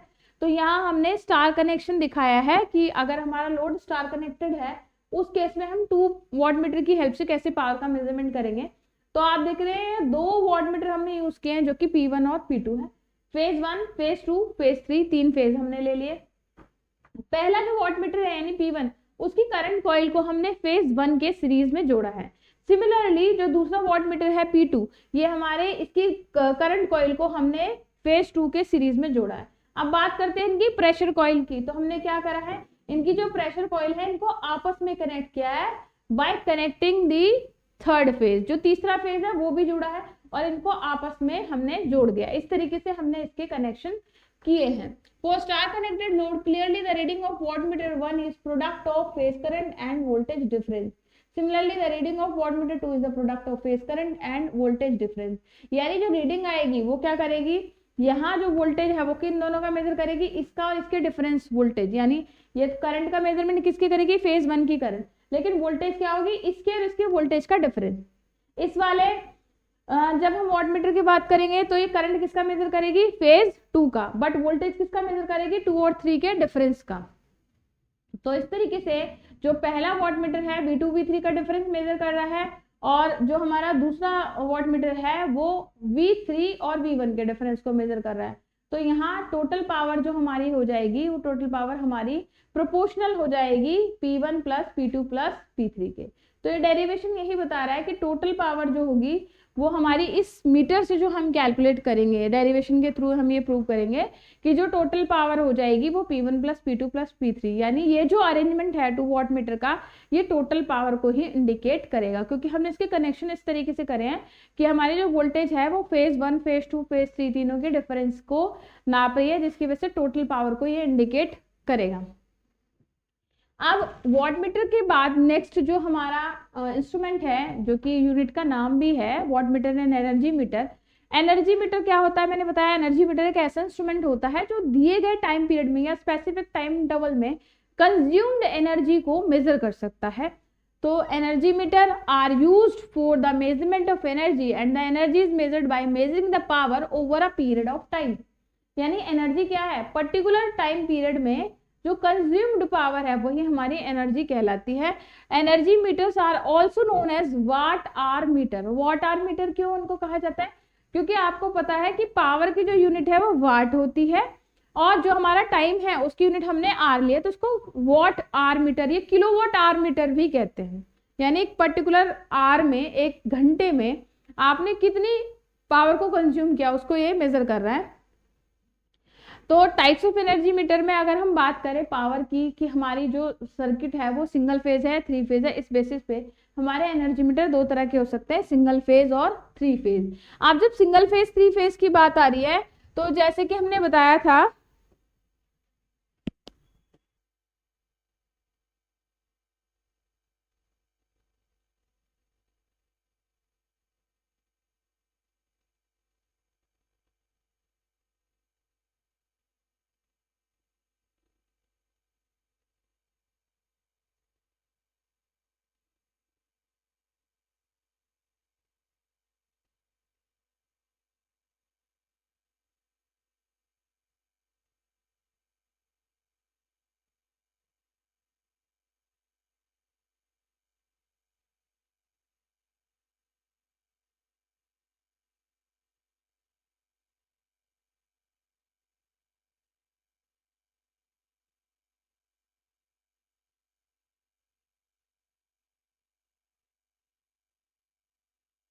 एनर्जी मीटर जो होते हैं on the basis of phase, energy metre can be of 2 type, single phase and 3 phase. जैसे कि मैंने बताया कि हमारे कंज्यूमर जो हो सकते हैं वो सिंगल फेज या 3 फेज सप्लाई वाले हो सकते हैं। नॉर्मली जब हम डोमेस्टिक या कमर्शियल कंज्यूमर की बात करते हैं तो हमारे सिंगल फेज पावर को कंज्यूम करते हैं, जबकि जितने भी इंडस्ट्रियल कंज्यूमर है वो 3 फेज पावर को कंज्यूम करते हैं। तो ऐसे केस में हमारे एनर्जी मीटर को भी हमने on the basis of phase 2 तरीके से कैटेगराइज कर दिया, सिंगल फेज और 3 फेज इंडक्शन मोटर। अब जब भी अभी एनर्जी मीटर की बात आई और हमने वॉट मीटर भी पढ़ा इंडक्शन टाइप, और यूनिट 1 में इंडक्शन टाइप इंस्ट्रूमेंट भी पढ़ा, तो मैंने बताया था ना इंडक्शन टाइप इंस्ट्रूमेंट बहुत इंपॉर्टेंट इसलिए है क्योंकि अगर क्वेश्चन आया इंडक्शन टाइप इंस्ट्रूमेंट क्या होते हैं, explain the working principle of induction type instrument, write down the advantage and disadvantage of induction type instrument. तो यानी सिंपल कह रहा है कि इंडक्शन टाइप इंस्ट्रूमेंट होते क्या है। या आपसे पूछ दे इंडक्शन टाइप वॉट मीटर क्या होता है तो भी काम आएगा। अब यहाँ इंडक्शन टाइप एनर्जी मीटर भी हम पढ़ेंगे। तो इंडक्शन टाइप एनर्जी मीटर और वॉट मीटर हमने दोनों में देखा, हमारे 2 पीस ऑफ मैग्नेट यूज होते हैं, शंट मैग्नेट, सीरीज मैग्नेट। और शंट मैग्नेट सीरीज मैग्नेट के बीच में हमने एक एल्यूमिनियम डिस्क रखी होती है और वह एल्यूमिनियम डिस्क क्या करती है, घूमती है और इस तरीके से वो रिवोल्यूशन करती है, मतलब राउंड पर मिनट या राउंड पर सेकेंड कंप्लीट करती है। तो ये पूरा अरेंजमेंट हमारा जब एनर्जी को मेजर करने के लिए हम यूज करें तो हम इनसे कहेंगे एनर्जी मीटर। तो ऑब्वियस सी बात है, अब ये आप समझ गए होंगे कि कौन से प्रिंसिपल पर है इंडक्शन टाइप इंस्ट्रूमेंट। पहले जो हम सभी के घरों में जो मीटर्स लगे होते थे, ऑल्दो अब तो डिजिटल मीटर, स्मार्ट मीटर्स ने उन सभी की जगह ले ली है। आपके घर कॉलोनी में, आसपास लोकेलिटी में आपने देखा होगा अब स्मार्ट मीटर सिस्टम आ चुके हैं और अब स्मार्ट मीटर सिस्टम यूज हो रहे हैं। उससे पहले डिजिटल मीटर लगे हुए थे, अभी भी कुछ लोगों के घरों में प्रेजेंटली डिजिटल मीटर्स लगे हुए, लेकिन डिजिटल मीटर से थोड़ा सा पीछे आप जाएंगे। अगर आपको जानकारी हो, नहीं पता हो तो आप अपने घर में किसी से पूछ सकते हैं। पहले जो हमारे मीटर्स होते थे वो हमारे इंडक्शन टाइप मीटर्स थे, एनालॉग मीटर्स थे, डिजिटल मीटर नहीं थे। अभी तो डिजिटल रीडिंग आती है, एलसीडी डिस्प्ले लगा हुआ है, बहुत आराम से आप रीडिंग पढ़ सकते हो। लेकिन पहले जो हमारे एनर्जी मीटर आते थे वो एनालॉग मीटर्स होते थे, और यही एनालॉग मीटर हमारे इंडक्शन टाइप एनर्जी मीटर थे, यानी इंडक्शन प्रिंसिपल पर बेस्ड था। ऑल्दो अब इसकी जगह जैसे कि मैंने बताया डिजिटल मीटर ने और स्मार्ट मीटर ने ले लिया है। इनमें हमारा रजिस्टरिंग सिस्टम भी लगा होता था जिसमें आप रीडिंग नोट करते थे।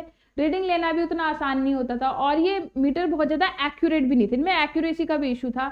इसमें वैसे भी कंज्यूमर बहुत आसानी से छेड़छाड़ कर लेते थे, कई बार रीडिंग बहुत ज़्यादा आती थी, रीडिंग बहुत कम आती थी, एरर बहुत ज़्यादा होती थी, जिसकी वजह से इनकी जगह अब हमारे डिजिटल और स्मार्ट मीटर ने ले ली। तो कुल मिला के ये जो एनर्जी मीटर है हमारे इंडक्शन टाइप एनर्जी मीटर है। अब इसमें अगर हम देखें, इसका अरेंजमेंट बिल्कुल वैसा ही है जैसे हमने इंडक्शन टाइप वॉट मीटर का देखा। आप देख रहे हो ऊपर हमारी ये शंट मैग्नेट है, नीचे हमारी सीरीज मैग्नेट है। शंट मैग्नेट पे हमारी कॉइल लिपटी हुई है जिसे प्रेशर कॉइल कह रहे हैं, और हमारी सीरीज मैग्नेट पर एक कॉइल लिपटी हुई है जिसको करंट कॉइल कह रहे हैं। बेसिकली करंट कॉइल में जो करंट होती है वो डायरेक्टली प्रोपोर्शनल होती है सप्लाई करंट के, और प्रेशर कॉइल में जो करंट होती है वो डायरेक्टली प्रोपोर्शनल होती है सप्लाई वोल्टेज के। यानी कि ये जो प्रेशर कॉइल है ये हमारी वोल्टेज का मेजरमेंट कर रही है, और करंट कॉइल जो है ये हमारी करंट का मेजरमेंट कर रही है। अब वॉट मीटर और एनर्जी मीटर में छोटा सा डिफरेंस जो हमें क्रिएट करना है वो ये कि वॉट मीटर क्या करता है, वोल्टेज और करंट का प्रोडक्ट प्रोवाइड करता है, जबकि जो एनर्जी मीटर है वोल्टेज, करंट और टाइम को भी इंक्लूड करता है। तो हमें क्या करना है, एक स्पेसिफिक इंटरवल में यानी स्पेसिफिक टाइम में डिस्क कितनी बार घूमी ये हमें एक रजिस्टरिंग सिस्टम में नोट करना है। ये बिल्कुल वैसे ही जैसे आपसे कह दिया जाए कि भाई कोई बंदा है वो कितनी बार टर्न कर रहा है, कितनी बार फ्लिप कर रहा है, आपको एक रजिस्टर में नोट करते जाना है। तो आप बताएंगे कि पूरे दिन में, जैसे हम कहते हैं ना कि हमारी जो अर्थ है वो 24 घंटे में एक पूरा रिवोल्यूशन कंप्लीट करती है, पूरा एक दिन लगता है। तो आपने क्या करा, एक उसकी फ्रिक्वेंसी को नोट डाउन किया over a period of time.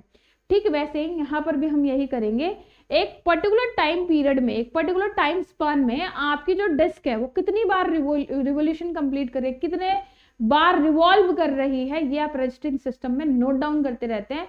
और इस तरीके से ये जो हमारा इंस्ट्रूमेंट है ये एक पर्टिकुलर टाइम पीरियड में नोट डाउन कर रहा है कि कितनी एनर्जी को कंज्यूम कर लिया। तो यहाँ शंट मैग्नेट जिस पर प्रेशर कॉइल लिपटी हुई है, सीरीज मैग्नेट जिस पर करंट कॉइल लिपटी हुई है, बीच में इन दोनों मैग्नेट के बीच में हमने एक डिस्क रखी है। ये डिस्क हमारी लगातार घूमती है, जितनी यूनिट हमारी कंज्यूम होती जाती है, जितना पावर का कंजप्शन होता जाता है उतनी बार ये डिस्क हमारी घूमती है, यानी जितनी बार ये रिवोल्यूशन कंप्लीट करेगी उतनी ही रीडिंग हमारी रजिस्टरिंग सिस्टम में नोट होती जाती है। इस डिस्क को रोकने के लिए, इसके मूवमेंट को कंट्रोल करने के लिए यहाँ एक ब्रेकिंग मैग्नेट भी लगी होती है। साथ ही साथ हमारे इस जो ऊपर वाली शंट मैग्नेट है इसके सेंटर लिंब पर हमने एक कॉपर शेडिंग बैंड भी लगाया हुआ है जो कि फ्लक्स एडजस्टमेंट के लिए यूज होता है। बाकी आपने देखा सेंटर में शाफ्ट है, इस शाफ्ट के ऊपर ही हमारी एल्यूमिनियम डिस्क लगी हुई है। इस शाफ्ट की हेल्प से हमारी एल्यूमिनियम डिस्क धीरे धीरे घूमती है। अब इसके हम टोटल मैकेनिज्म की बात करें तो इसके हमारे 4 मेन पार्ट्स होते हैं। कह लीजिए इंडक्शन टाइप एनर्जी मीटर के 4 इंपॉर्टेंट पार्ट होते हैं। ये मैंने जब भी बताया था जब हम यूनिट 1 में इंडक्शन टाइप इंस्ट्रूमेंट पढ़ा रहे थे, यूनिट 2 में अभी जो वॉट मीटर पढ़ाया तब भी आया और अभी तिबार आया, इसलिए मैं बार बार ये आपको कह रही हूँ कि कितना इंपॉर्टेंट है, इसका आपको पता लग गया होगा। तो इसको बहुत अच्छे से करना है। तो इसका पहला सिस्टम जो है डराइविंग सिस्टम, यानी इसको मूव कराने के लिए, एक मूवमेंट देने के लिए, डराइव करने के लिए, चलाने के लिए जो एसेंशियल पार्ट है वो ड्राइविंग सिस्टम हमारा कहलाता है। The electromagnet is the main component of the driving system. It is the temporary magnet which is excited by the current flow through their coil. यानी ऑब्वियस सी बात है, दीज आर इलेक्ट्रोमैग्नेट्स। जब भी permanent magnet की बात आए तो permanent magnet हमारे ऐसे मैग्नेट्स होते हैं जिनमें मैग्नेटिज्म बना रहता है, चाहे कुछ भी आए, दुनिया इधर से हो जाए, लेकिन उनका मैग्नेटिक फील्ड जो है वो परमानेंट होता है, बना रहता है। इन the case of temporary magnet हमारे ऐसे मैग्नेट होते हैं जिनको मैग्नेटाइज किया जाएगा एक्साइटेशन की हेल्प से, तो मैग्नेट बन जाएंगे, अदरवाइज उनका मैग्नेटिक जो प्रॉपर्टी है वो लॉस्ट हो जाता है।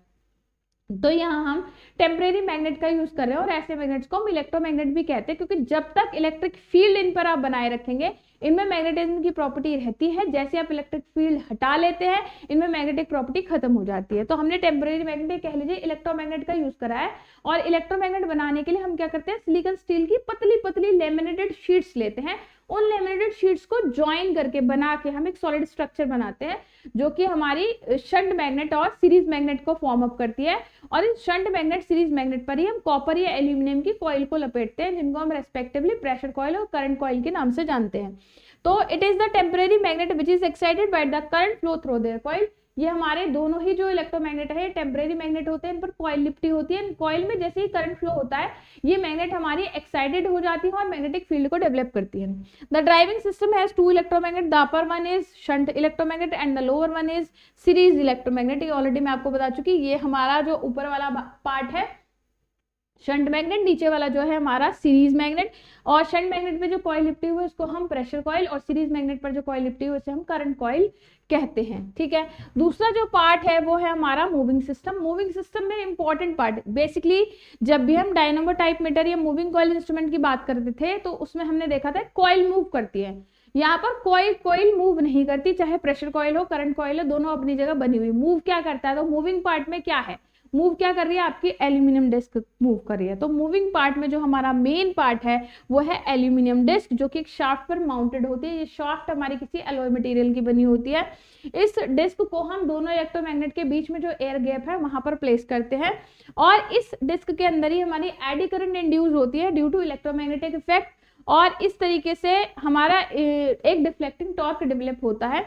और डिफ्लेक्टिंग टॉर्क की वजह से ही हमारी जो डिस्क है वो मूव करती है। और आपको पता है जितने भी हम इंडिकेटिंग टाइप इंस्ट्रूमेंट पढ़ रहे हैं सभी इंस्ट्रूमेंट्स में हमें एक चीज कॉमन देख रहे हैं कि जो मूविंग पार्ट है इधर इट इज कॉइल और इट इज अ डिस्क, चाहे कुछ भी है, कॉइल मूव कर रही है या डिस्क मूव कर रही है, तो जो भी मूविंग पार्ट है उसी के साथ हम झट से पॉइंटर अटैच करते हैं। तो जैसे जैसे हमारी डिस्क मूव करेगी या कॉइल मूव करती है वैसे वैसे हमारा पॉइंटर या जो भी अरेंजमेंट है वो मूव करता है। तो the number of rotation of the disc is counted at particular interval of time. The disc measured the power consumption in kilowatt hour. तो ये जो डिस्क है ये हमारी कंज्यूम्ड पावर को मेजर करती है, और एक पर्टिकुलर इंटरवल ऑफ टाइम पर हम इसके रिवोल्यूशन को या रोटेशन को काउंट करते हैं। Third part is braking system. अब आप देख रहे हैं ये जो हमारी डिस्क है, इस डिस्क के यहाँ पर ये वाला जो पार्ट आपको दिखाई दे रहा है ये दोनों तरफ भी बनी होती है ब्रेकिंग मैग्नेट। कई बार डिस्क के दोनों तरफ या एक तरफ हम एक मैग्नेट लगाते हैं जो कि हमारी ब्रेकिंग सिस्टम या ब्रेकिंग मैग्नेट कहलाती है। The permanent magnet is used for reducing the rotation of the aluminium disc. तो इस डिस्क के रोटेशन को कंट्रोल करने के लिए, यानी डिस्क को रोकना कब है, चलाना कब है, इसके मूवमेंट को कंट्रोल करने के लिए हम एक मैग्नेट का यूज करते हैं जो कि परमानेंट मैग्नेट होती है, इसी को हम ब्रेकिंग मैग्नेट भी कहते हैं। The eddy current cut the magnetic flux of the permanent magnet and hence produce the braking torque. तो बेसिकली हमने ब्रेकिंग मैग्नेट को कुछ इस तरीके से एम्प्लॉय किया है यहाँ पर कि ये जो हमारी मैग्नेट है ये डिफ्लेक्टिंग टॉर्क को काटती है, पॉजिटिव डायरेक्शन में एक फ्लक्स डेवलप करेगी, एक ऐसा टॉर्क बनाएगी जो कि आपके डिस्क को रोकने का काम करेगा। क्योंकि इंडक्शन टाइप मीटर में सबसे बड़ी प्रॉब्लम ये होती है, जो मैं आपको बता रही थी कि हमारे डोमेस्टिक और कमर्शियल कंज्यूमर के केस में अब ये जो यूज नहीं होते मीटर, इनकी प्रॉब्लम ये थी, पता चला बंदा बिजली यूज ही नहीं कर रहा, कोई कंजप्शन ही नहीं हो रहा, उसके बावजूद भी मीटर में रीडिंग आती रहती थी। तो इनमें क्रीपिंग एरर होती थी। क्रीपिंग का मतलब बेसिकली होता है रेंगना, धीरे धीरे चलना, यानी बहुत स्लो स्पीड से चलना। तो इसमें क्रीपिंग एरर होती थी, यानी पावर कंजप्शन नहीं भी हो रहा, उसके बावजूद भी डिस्क आपकी अननेसेसरली धीरे धीरे घूम रही है। और जब डिस्क घूमेगी तो रजिस्टरिंग सिस्टम में जो भी आपने रिकॉर्डिंग सिस्टम यहाँ पर लगाया है इसको नोट करने के लिए, रिवोल्यूशन तो वो कर रही है, चाहे धीरे कर रही है, तो भी कंज्यूमर को बिना इलेक्ट्रिसिटी कंजप्शन के भी कुछ रीडिंग आती थी जो कि इसकी एरर को दिखाता था। तो इस तरह की क्रीपिंग एरर ना हो और जैसी पावर कंजप्शन ना हो, डिस्क तुरंत से रुक जाए, इसके लिए हम ब्रेकिंग मैकेनिज्म का यूज करते हैं। The permanent magnet is adjustable due to which the braking torque is also adjusted by shifting the magnet to the other radial position। आप ब्रेकिंग मैग्नेट को आप पास ले जाएंगे या दूर ले जाएंगे, उस हिसाब से आप ब्रेकिंग को एडजस्ट भी कर सकते हैं। लास्ट वन इज रजिस्ट्रेशन और काउंटिंग मैकेनिज्म। रजिस्ट्रेशन और काउंटिंग मैकेनिज्म के लिए बहुत सारे डायल इस पे लगे होते हैं जो कि क्या करते हैं, हमारे डिस्क के रिवोल्यूशन को या रोटेशन को काउंट करता है। The main function of the registration और counting mechanism is to record the number of rotation of the aluminium disc. Their rotation is directly proportional to the energy consumed by the consumer in the kilowatt hour. तो इस तरीके से dial system लगे होते थे जो कि क्या करते थे, हमारी कंज्यूम्ड एनर्जी को रिप्रेजेंट करते थे। तो ये हमारा हुआ इंडक्शन टाइप एनर्जी मीटर। और ये स्पेशली हमने बात की सिंगल फेज एनर्जी मीटर की। अब जैसे सिंगल फेज कंज्यूमर होते हैं, ठीक वैसे ही इंडस्ट्रियल फील्ड में हमारे कुछ 3 फेज कंज्यूमर्स भी होते हैं जो कि 3 फेज एसी पावर को कंज्यूम करते हैं। तो 3 फेज पावर मेजरमेंट जो है उसमें भी हम इंडक्शन टाइप एनर्जी मीटर का ही यूज करते हैं। इसमें अगर हम कंस्ट्रक्शन वाइज देखें तो इसमें हमारे जो डिस्क होंगी या जो मैकेनिज्म होगा वो 2 होंगे, 2 एल्यूमिनियम डिस्क का यूज होता है। इसमें भी हमारे सिंगल फेज एनर्जी मीटर की तरह शंट मैग्नेट और सीरीज मैग्नेट होते हैं। The meter which is use for measuring the power of 3 phase supplies known as the 3 phase energy meter, यानी 3 फेज पावर को मेजर करने के लिए हम जिस एनर्जी मीटर का यूज करते हैं उसको हम 3 फेज एनर्जी मीटर कहते हैं। The 3-phase meter is constructed by connecting the 2 single phase meter। ये इंपॉर्टेंट बात है।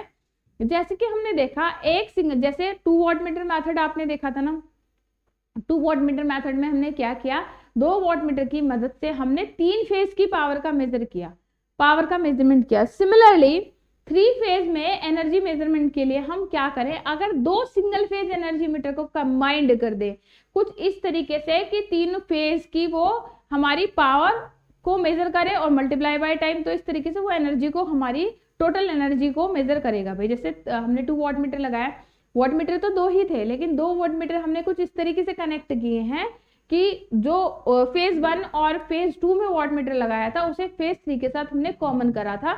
इस तरीके से दोनों वोल्ट मीटर में जो वोल्टेज और करंट है वो हमारी इस तरीके से इंडिकेट करेगा कि वो टोटल पावर को इंडिकेट कर रहा था। ठीक वैसे ही हम एनर्जी मीटर भी कंस्ट्रक्ट कर सकते हैं। 3 फेज एनर्जी मीटर बनाने के लिए हम क्या करते हैं, 2 सिंगल फेज एनर्जी मीटर को कंबाइन करते हैं। The total energy is the sum of the reading of both. जैसे कि हमने 3 फेज पावर मेजरमेंट किया था with the help of 2 watt meter, हमने क्या करा था, टोटल पावर जो थी क्या थी, P1 प्लस P2 थी। ठीक वैसे ही यहाँ हम 2 एल्यूमिनियम डिस्क लगाएंगे जो कि अलग अलग पावर, अलग अलग एनर्जी का मेजरमेंट करेगी और इस तरीके से टोटल एनर्जी क्या हो जाएगी, दोनों का सम हो जाएगी। The torque of both the element is added mechanically and the total rotation of the shaft is proportional to the 3 phase energy consumed। हम इस तरीके से करते हैं कि जो दोनों डिस्क हैं वो हमारी अलग अलग मेजर करेंगे एनर्जी को, यानी शाफ्ट पे घूमेंगी और उनका शाफ्ट का जो मूवमेंट होगा या कह लीजिए डिस्क का जो रोटेशन होगा वो प्रोपोर्शनल होगा एनर्जी कंज्यूम्ड के, और इस तरीके से टोटल एनर्जी हम दोनों को ऐड करके निकाल देते हैं। The 3-phase energy meter has 2 discs mounted on the common shaft। 2 disc लगी होंगी, दोनों कॉमन शाफ्ट पे लगी होंगी और जैसे कि मैंने बताया था शाफ्ट हमारे एलॉय मटेरियल की बनी होती है। Both the disc has its braking magnet. अब जैसे कि बताया था डिस्क जो होती है हमारी एल्यूमिनियम की बनी होती है, तो यहाँ भी हम एल्यूमिनियम डिस्क का यूज करेंगे हर एक डिस्क को ब्रेकिंग प्रोवाइड करने के लिए। ब्रेकिंग मैग्नेट या कह लीजिए परमानेंट मैग्नेट यहाँ पर लगी होगी, कॉपर रिंग, शेडिंग बैंड, ये सब लगे होंगे, अलग अलग होंगे। ठीक है, the 2 elements are used for measuring the 3 phase power। the construction of the 3 phase meter is shown in the figure। तो हमारी जो इसका डायग्राम होगा वो कैसे होगा, आप देख रहे हैं हमारी प्रेशर कॉइल है, करंट कॉइल है, प्रेशर कॉइल, करंट कॉइल, और बीच में हमारी एक डिस्क ये लगी हुई है, इसका ब्रेक मैग्नेट अलग लगा हुआ है, एक डिस्क ये है, इसका ब्रेक मैग्नेट अलग लगा हुआ है। अब हमने, अगर आप थोड़ा सा ध्यान से देखेंगे तो ये डायग्राम काफी हद तक वैसा ही है जैसे 2 फेज वॉट मीटर में, जैसे 2 वॉट मीटर मेथड आपने देखा तो 3 फेज आपको दिखाई दे रहे हैं, जैसे 2 वॉट मीटर मेथड में था RYB थे, 1 वॉट मीटर ऊपर लगा था, 1 वॉट मीटर नीचे लगा था और बीच में जो फेज था वो कॉमन था। ठीक वैसे ही कर रखा है यहाँ पर भी, देखो R फेज, B फेज, बीच में Y फेज कॉमन है। तो हमने क्या करा, एक ही प्रेशर कॉइल यहाँ लगाई और इसका आधा हिस्सा हमने प्रेशर कॉइल का यहाँ भी कनेक्ट किया है। देखो ठीक, इसकी जो करंट कॉइल है इस वाले फेज के सीरीज में, इसकी जो करंट कॉइल है इसकी सीरीज में। जो 2 वॉट मीटर मेथड था उसमें भी हमने कुछ ऐसा ही किया था। जो P1 वॉट मीटर था उसकी करंट कॉइल फेज 1 के सीरीज में थी और जो P2 वॉट मीटर था उसकी करंट कॉइल फेज 2 के सीरीज में थी। लेकिन दोनों की जो प्रेशर कॉइल थी यानी दोनों की जो वोल्टेज कॉइल, तो उसको हमने दोनों फेज के बीच में जोड़ा था। जैसे आप देख रहे हो इसकी करंट कॉइल इसके सीरीज में, इसकी करंट कॉइल इसके सीरीज में, लेकिन इनकी प्रेशर कॉइल जो है वो कैसी लगी है, एक हिस्सा इससे जुड़ा है और एक हिस्सा हमारा इससे जुड़ा हुआ है। तो इस तरीके से ये दोनों जो है हमारी किसकी, 2 फेज के बीच की वोल्टेज के डिफरेंस को मेजर करेगी। यानी ये हमारे तीनों फेज की पावर को मेजर करेगी, यानी इसकी रीडिंग प्लस इसकी रीडिंग करेंगे तो क्या हो जाएगा, तीनों फेज को मेजर करेगा। अब वैसे सारी चीजें ऑलमोस्ट इनकी इक्वल होती है, बिल्कुल वैसे ही हमारा टॉर्क डेवलप होगा, डिस्क में मूवमेंट होगा, और इस तरीके से टोटल एनर्जी हम बिल्कुल वही रजिस्टरिंग मैकेनिज्म होगा जिसके अंदर रीडिंग हम शो कर सकते हैं। अब ये तो हमारा था पावर को मेजर करने के लिए हम क्या यूज करते हैं, वॉट मीटर। एनर्जी को मेजर करने के लिए एनर्जी मीटर। इसी तरीके से एसी सिस्टम में एक इंपॉर्टेंट हमारा क्वांटिटी है जो कि है पावर फैक्टर। आप पावर फैक्टर समझ लेते हैं होता क्या है। बेसिकली पावर फैक्टर जो होता है हमारा वैसे तो यूनिट लेस क्वांटिटी होती है, यानी इसका अपना कुछ यूनिट नहीं होता, बिकॉज इसको हम रिप्रेजेंट करते हैं cos फाई से, और ये हमारा होता है true power upon apparent power, true power upon apparent power, या इसका दूसरा फॉर्मूला होता है cos phi is equals to R upon Z, resistance upon impedance.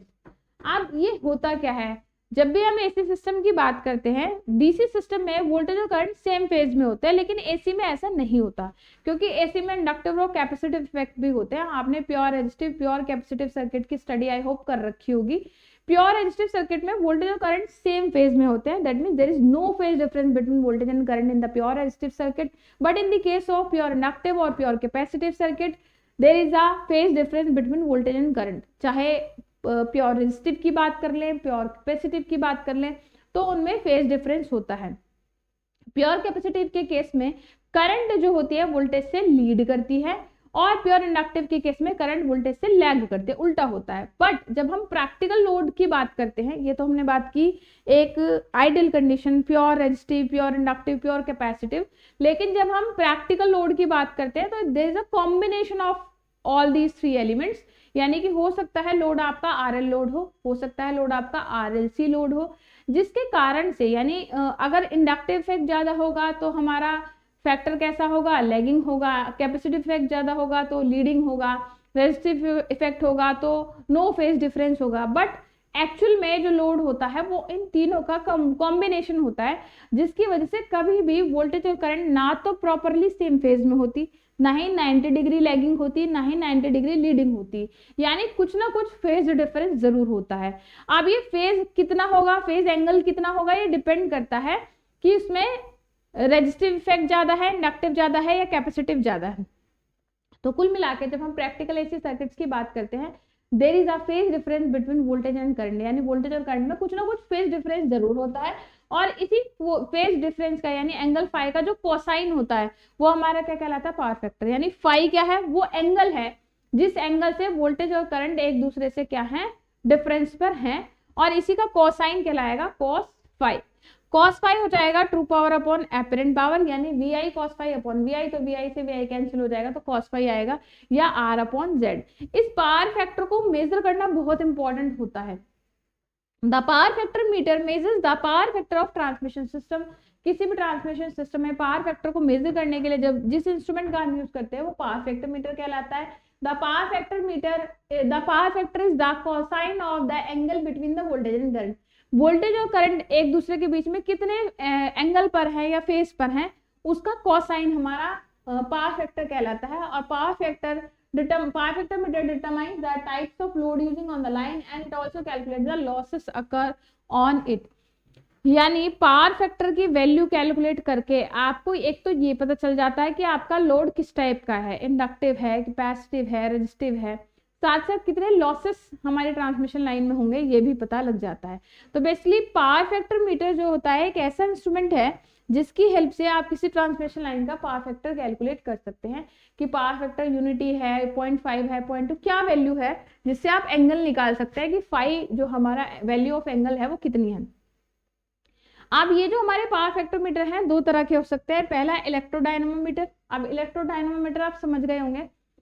इलेक्ट्रोडायनामोमीटर type अगर पावर फैक्टर है तो यानी ऑब्वियस सी बात है इलेक्ट्रोमैग्नेट होंगे, और इलेक्ट्रोमैग्नेट के बीच में हमारी एक मूविंग कॉइल होगी, और मूविंग कॉइल जो है वो हमारी पॉइंटर से अटैच होगी। जैसे जैसे मूविंग कॉइल का मूवमेंट होगा पॉइंटर भी हमारा मूव करेगा। तो इसमें हमारे दो टाइप हो सकते हैं, सिंगल फेज और थ्री फेज। अगर सिंगल फेज एसी सिस्टम में हम पावर फैक्टर को मेजर करें तो single phase electrodynamometer type power factor meter, और अगर थ्री फेज सिस्टम में आप पावर फैक्टर को मेजर करें तो three phase electrodynamo type dynamometer type power factor meter. Moving iron type में हमारे दो हो सकते हैं, या तो रोटेटिंग आयरन मैग्नेटिक फील्ड या नंबर ऑफ ऑल्टरनेटिंग फील्ड। तो इसमें हम इलेक्ट्रोडायनोमीटर में सबसे पहले single phase electrodynamometer type power factor पढ़ेंगे। तो the construction of the single phase electrodynamometer is shown in the figure. The meter has fixed coil which act as a current coil. आपको मैंने बताया था भाई, देखो सारी चीज ना बच्चे एक दूसरे से जुड़ी हुई हैं। अगर आपने यूनिट 1 के कॉन्सेप्ट को बहुत अच्छे से पढ़ लिया ना, आपको ये पता चल गया मूविंग कॉइल में दो टाइप होते हैं, पीएमएमसी और हमारा डायनमो टाइप मीटर। तो आप देख लो डायनमो टाइप कितनी बार आ रहा है। डायनमो टाइप हमने वॉट मीटर में पढ़ा, पावर फैक्टर मीटर में भी आ रहा है। तो डायनमो टाइप वॉट मीटर जो है, या डायनमो टाइप जो इंस्ट्रूमेंट है, वो किसके हमारे टाइप है? मूविंग कॉइल के। तो मूविंग कॉइल का मतलब है इसके अंदर एक मूविंग कॉइल होगी which is free to move, और साथ साथ फिक्स्ड कॉइल होंगी। फिक्स्ड कॉइल का काम होता है मैग्नेटिक फील्ड को एस्टेब्लिश करना, और मूविंग कॉइल जो है वो हमारी क्या करती है? पॉइंटर को एक डिफ्लेक्टिंग टॉर्क प्रोवाइड करती है। तो जो फिक्स्ड कॉइल है वो हमारी किसी कोर पे या फॉर्मर पे लिपटी होती है, जिसका काम होता है इलेक्ट्रोमैग्नेटिक फील्ड डेवलप करना। तो इसके अंदर फिक्स्ड कॉइल होंगी हमारी दो, जो कि हमने दो पार्ट में तोड़ी हुई थी। ऐसे आपको याद हो कंस्ट्रक्शन बनाया था हमने, ऐसे ये दो हमारी फिक्स्ड कॉइल थी, इसके बीच में हमारी मूविंग कॉइल रखी हुई थी। The meter has fixed coil which act as a current coil.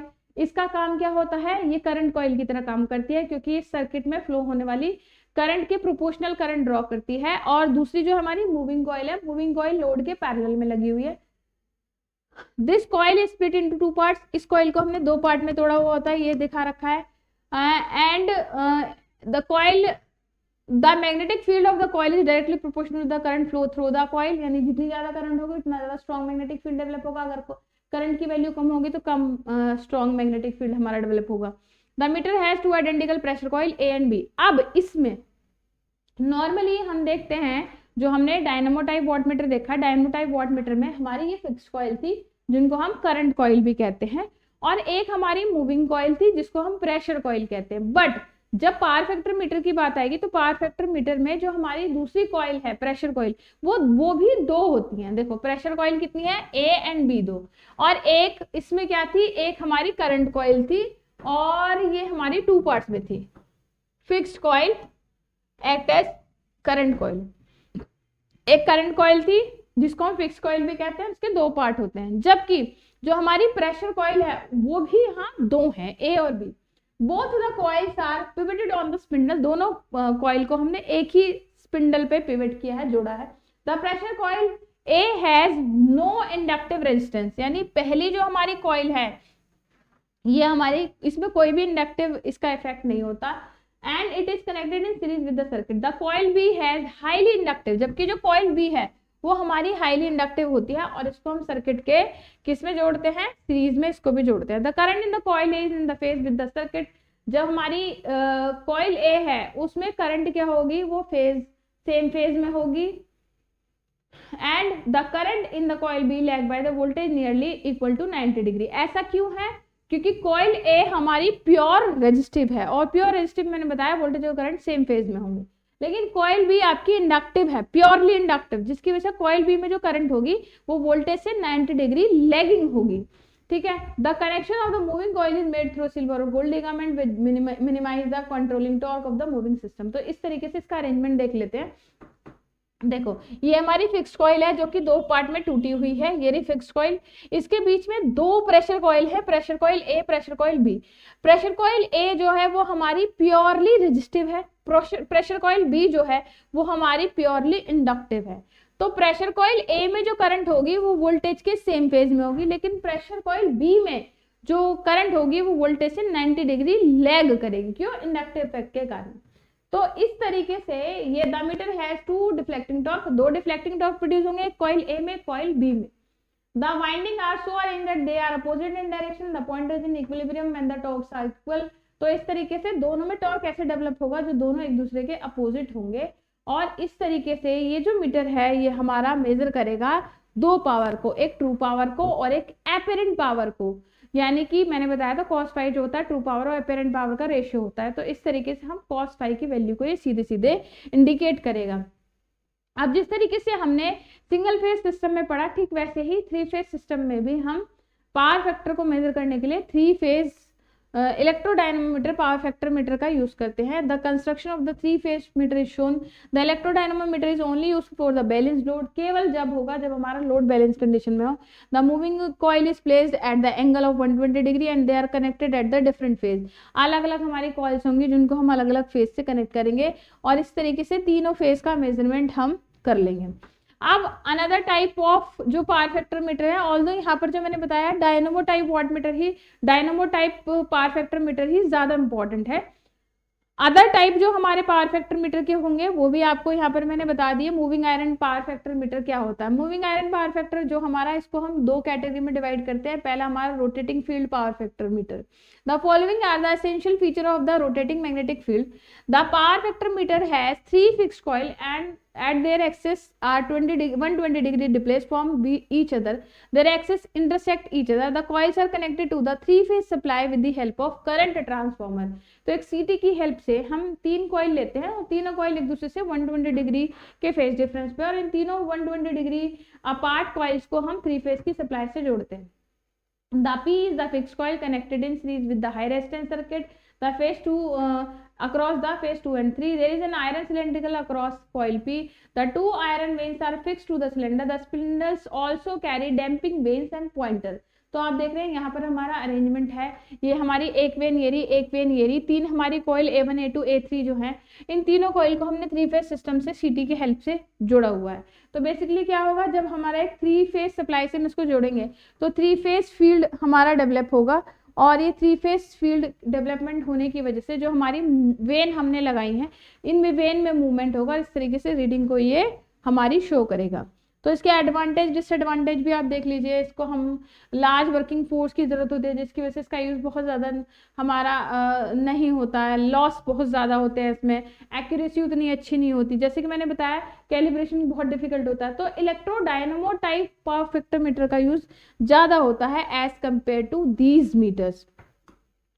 अब नेक्स्ट है हमारा फ्रीक्वेंसी मीटर। फ्रीक्वेंसी मीटर क्या होता है? फ्रीक्वेंसी मीटर हमारे ऐसे इंस्ट्रूमेंट्स होते हैं जिनकी हेल्प से आप एसी पावर की फ्रीक्वेंसी को कैलकुलेट कर सकते हैं। अब जितने भी आप ये मीटर्स पढ़ रहे हैं, एनर्जी मीटर भी हमने देखा, पावर फैक्टर मीटर भी देखा, अभी फ्रीक्वेंसी मीटर भी, इनका यूज हम एसी सिस्टम में करते हैं क्योंकि एसी सिस्टम में ही फेज, पावर फैक्टर, फ्रीक्वेंसी, इन सब का कॉन्सेप्ट होता है, डीसी में नहीं होता। डीसी की फ्रीक्वेंसी 0 होती है, आपको पता है।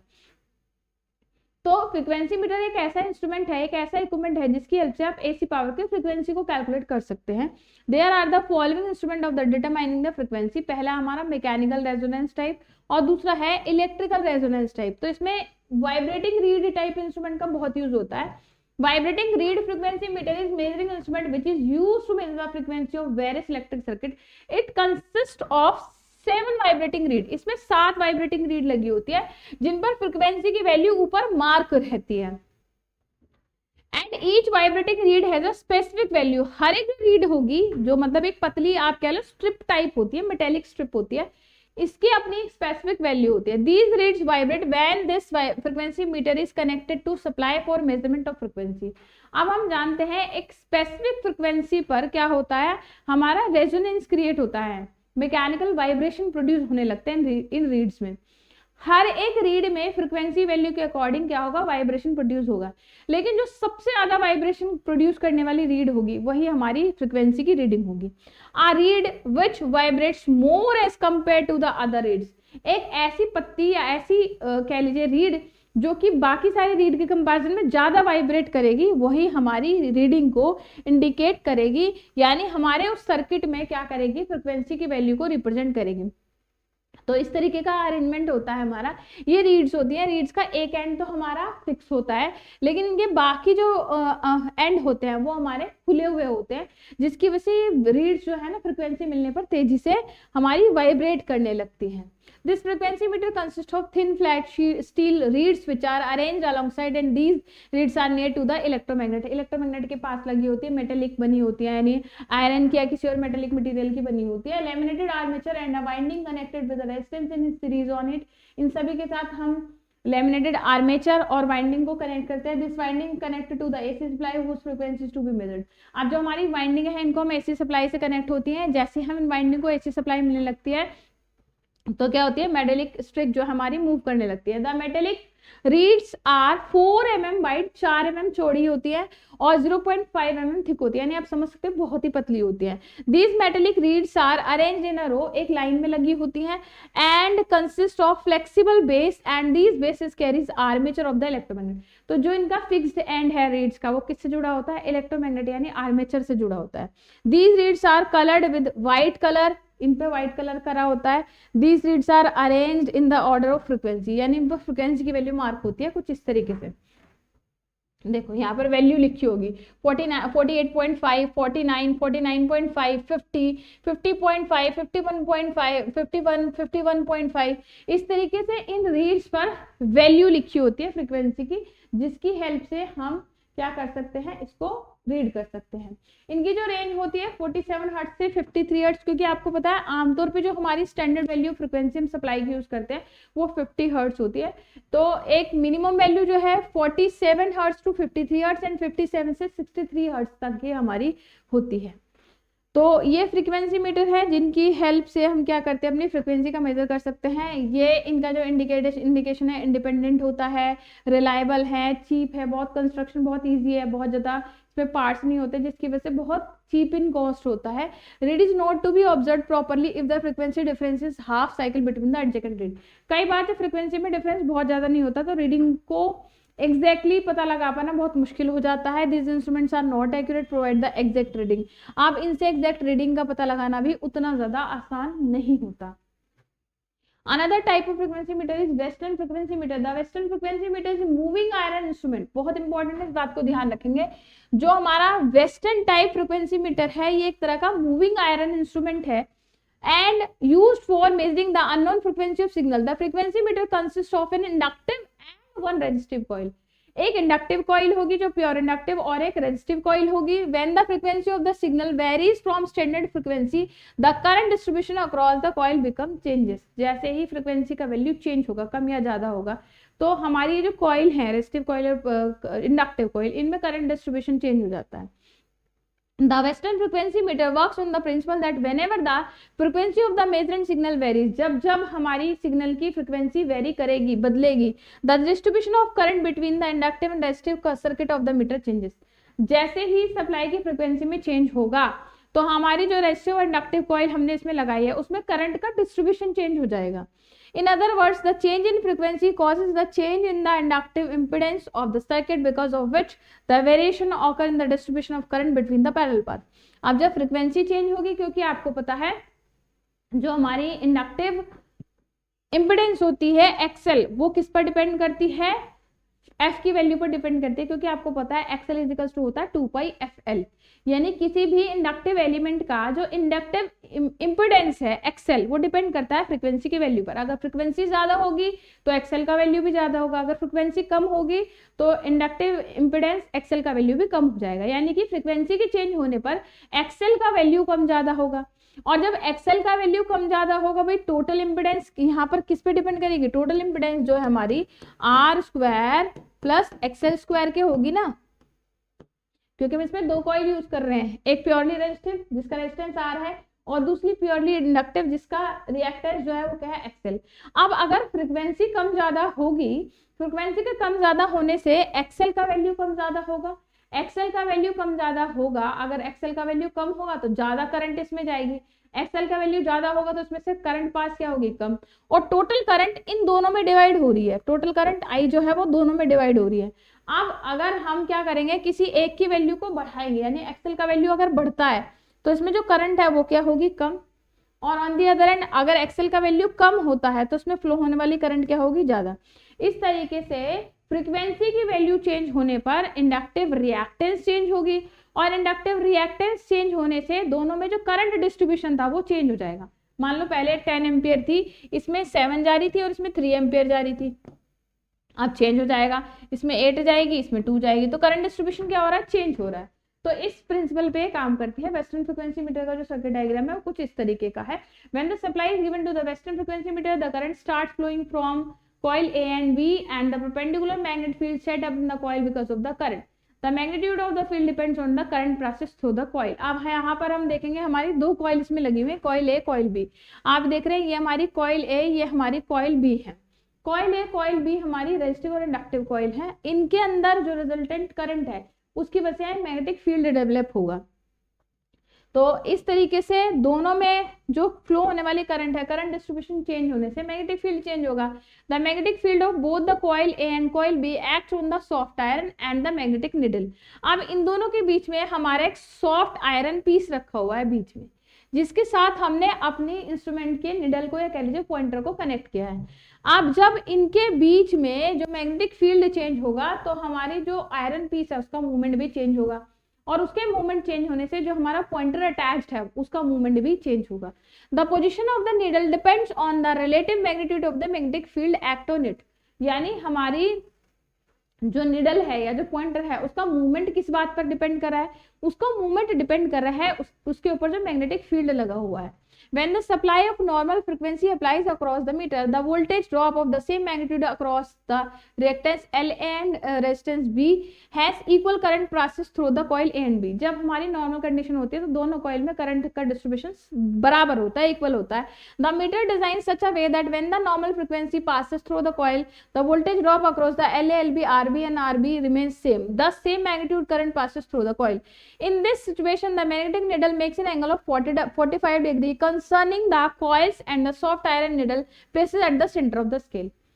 नॉर्मल कंडीशन में जब हमारी फ्रीक्वेंसी एक स्टैंडर्ड वैल्यू पर है तो हमारे R A, R B, L A, L B सभी का वैल्यू में सभी की वजह से जो करंट पास होगी वो सेम होगी, और इस तरीके से पॉइंटर हमारा 45 डिग्री बनाएगा, यानी स्केल के सेंटर में रहता है, बीच में रहता है। पे देखो यहाँ पे रहेगा नॉर्मल पे, अगर हाई होगा इस तरफ जाएगा, फ्रीक्वेंसी का वैल्यू ज्यादा होगा स्टैंडर्ड से, इधर फ्रीक्वेंसी का वैल्यू कम होगा तो इधर जाएगा।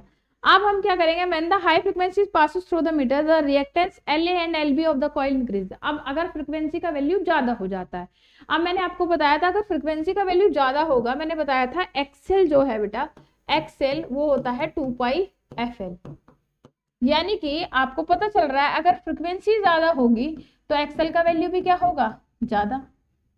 तो अगर इन केस फ्रीक्वेंसी का वैल्यू बढ़ता है तो हमारी जो एल ए एल बी है उनकी रिएक्टेंस क्या हो जाएगी, ज्यादा हो जाएगी। The inductive reactance increases the impedance of coil A. इस तरीके से कॉइल ए की इम्पिडेंस बढ़ जाएगी। The impedance means the opposition offered by the circuit in the flow of current as the magnitude of current in the coil decreases the field develop because of the coil A also decreases. तो इस तरीके से हमारा कम magnetic field develop होगा और वो कहाँ जाएगा, हमारा पॉइंटर लेफ्ट साइड में मूव करने लगेगा। इसके अलावा अगर सिचुएशन थोड़ी अपोजिट होती है, यानी हमारी फ्रीक्वेंसी की वैल्यू स्टैंडर्ड वैल्यू से कम हो जाती है, तो क्या होगा, जो हमारी एल ए एल बी है यानी हमारे इंडक्टिव रिएक्टेंस का वैल्यू कम हो जाएगा फ्रीक्वेंसी के कम होने से, और आर ए आर बी का value R A R B में करंट फ्लो बढ़ जाएगा, जिसकी वजह से हमारी दूसरी कॉइल में क्या होगा, फ्लक्स बढ़ जाएगा, मैग्नेटिक फील्ड ज्यादा होगा और हमारा पॉइंटर राइट साइड मूव करने लगेगा।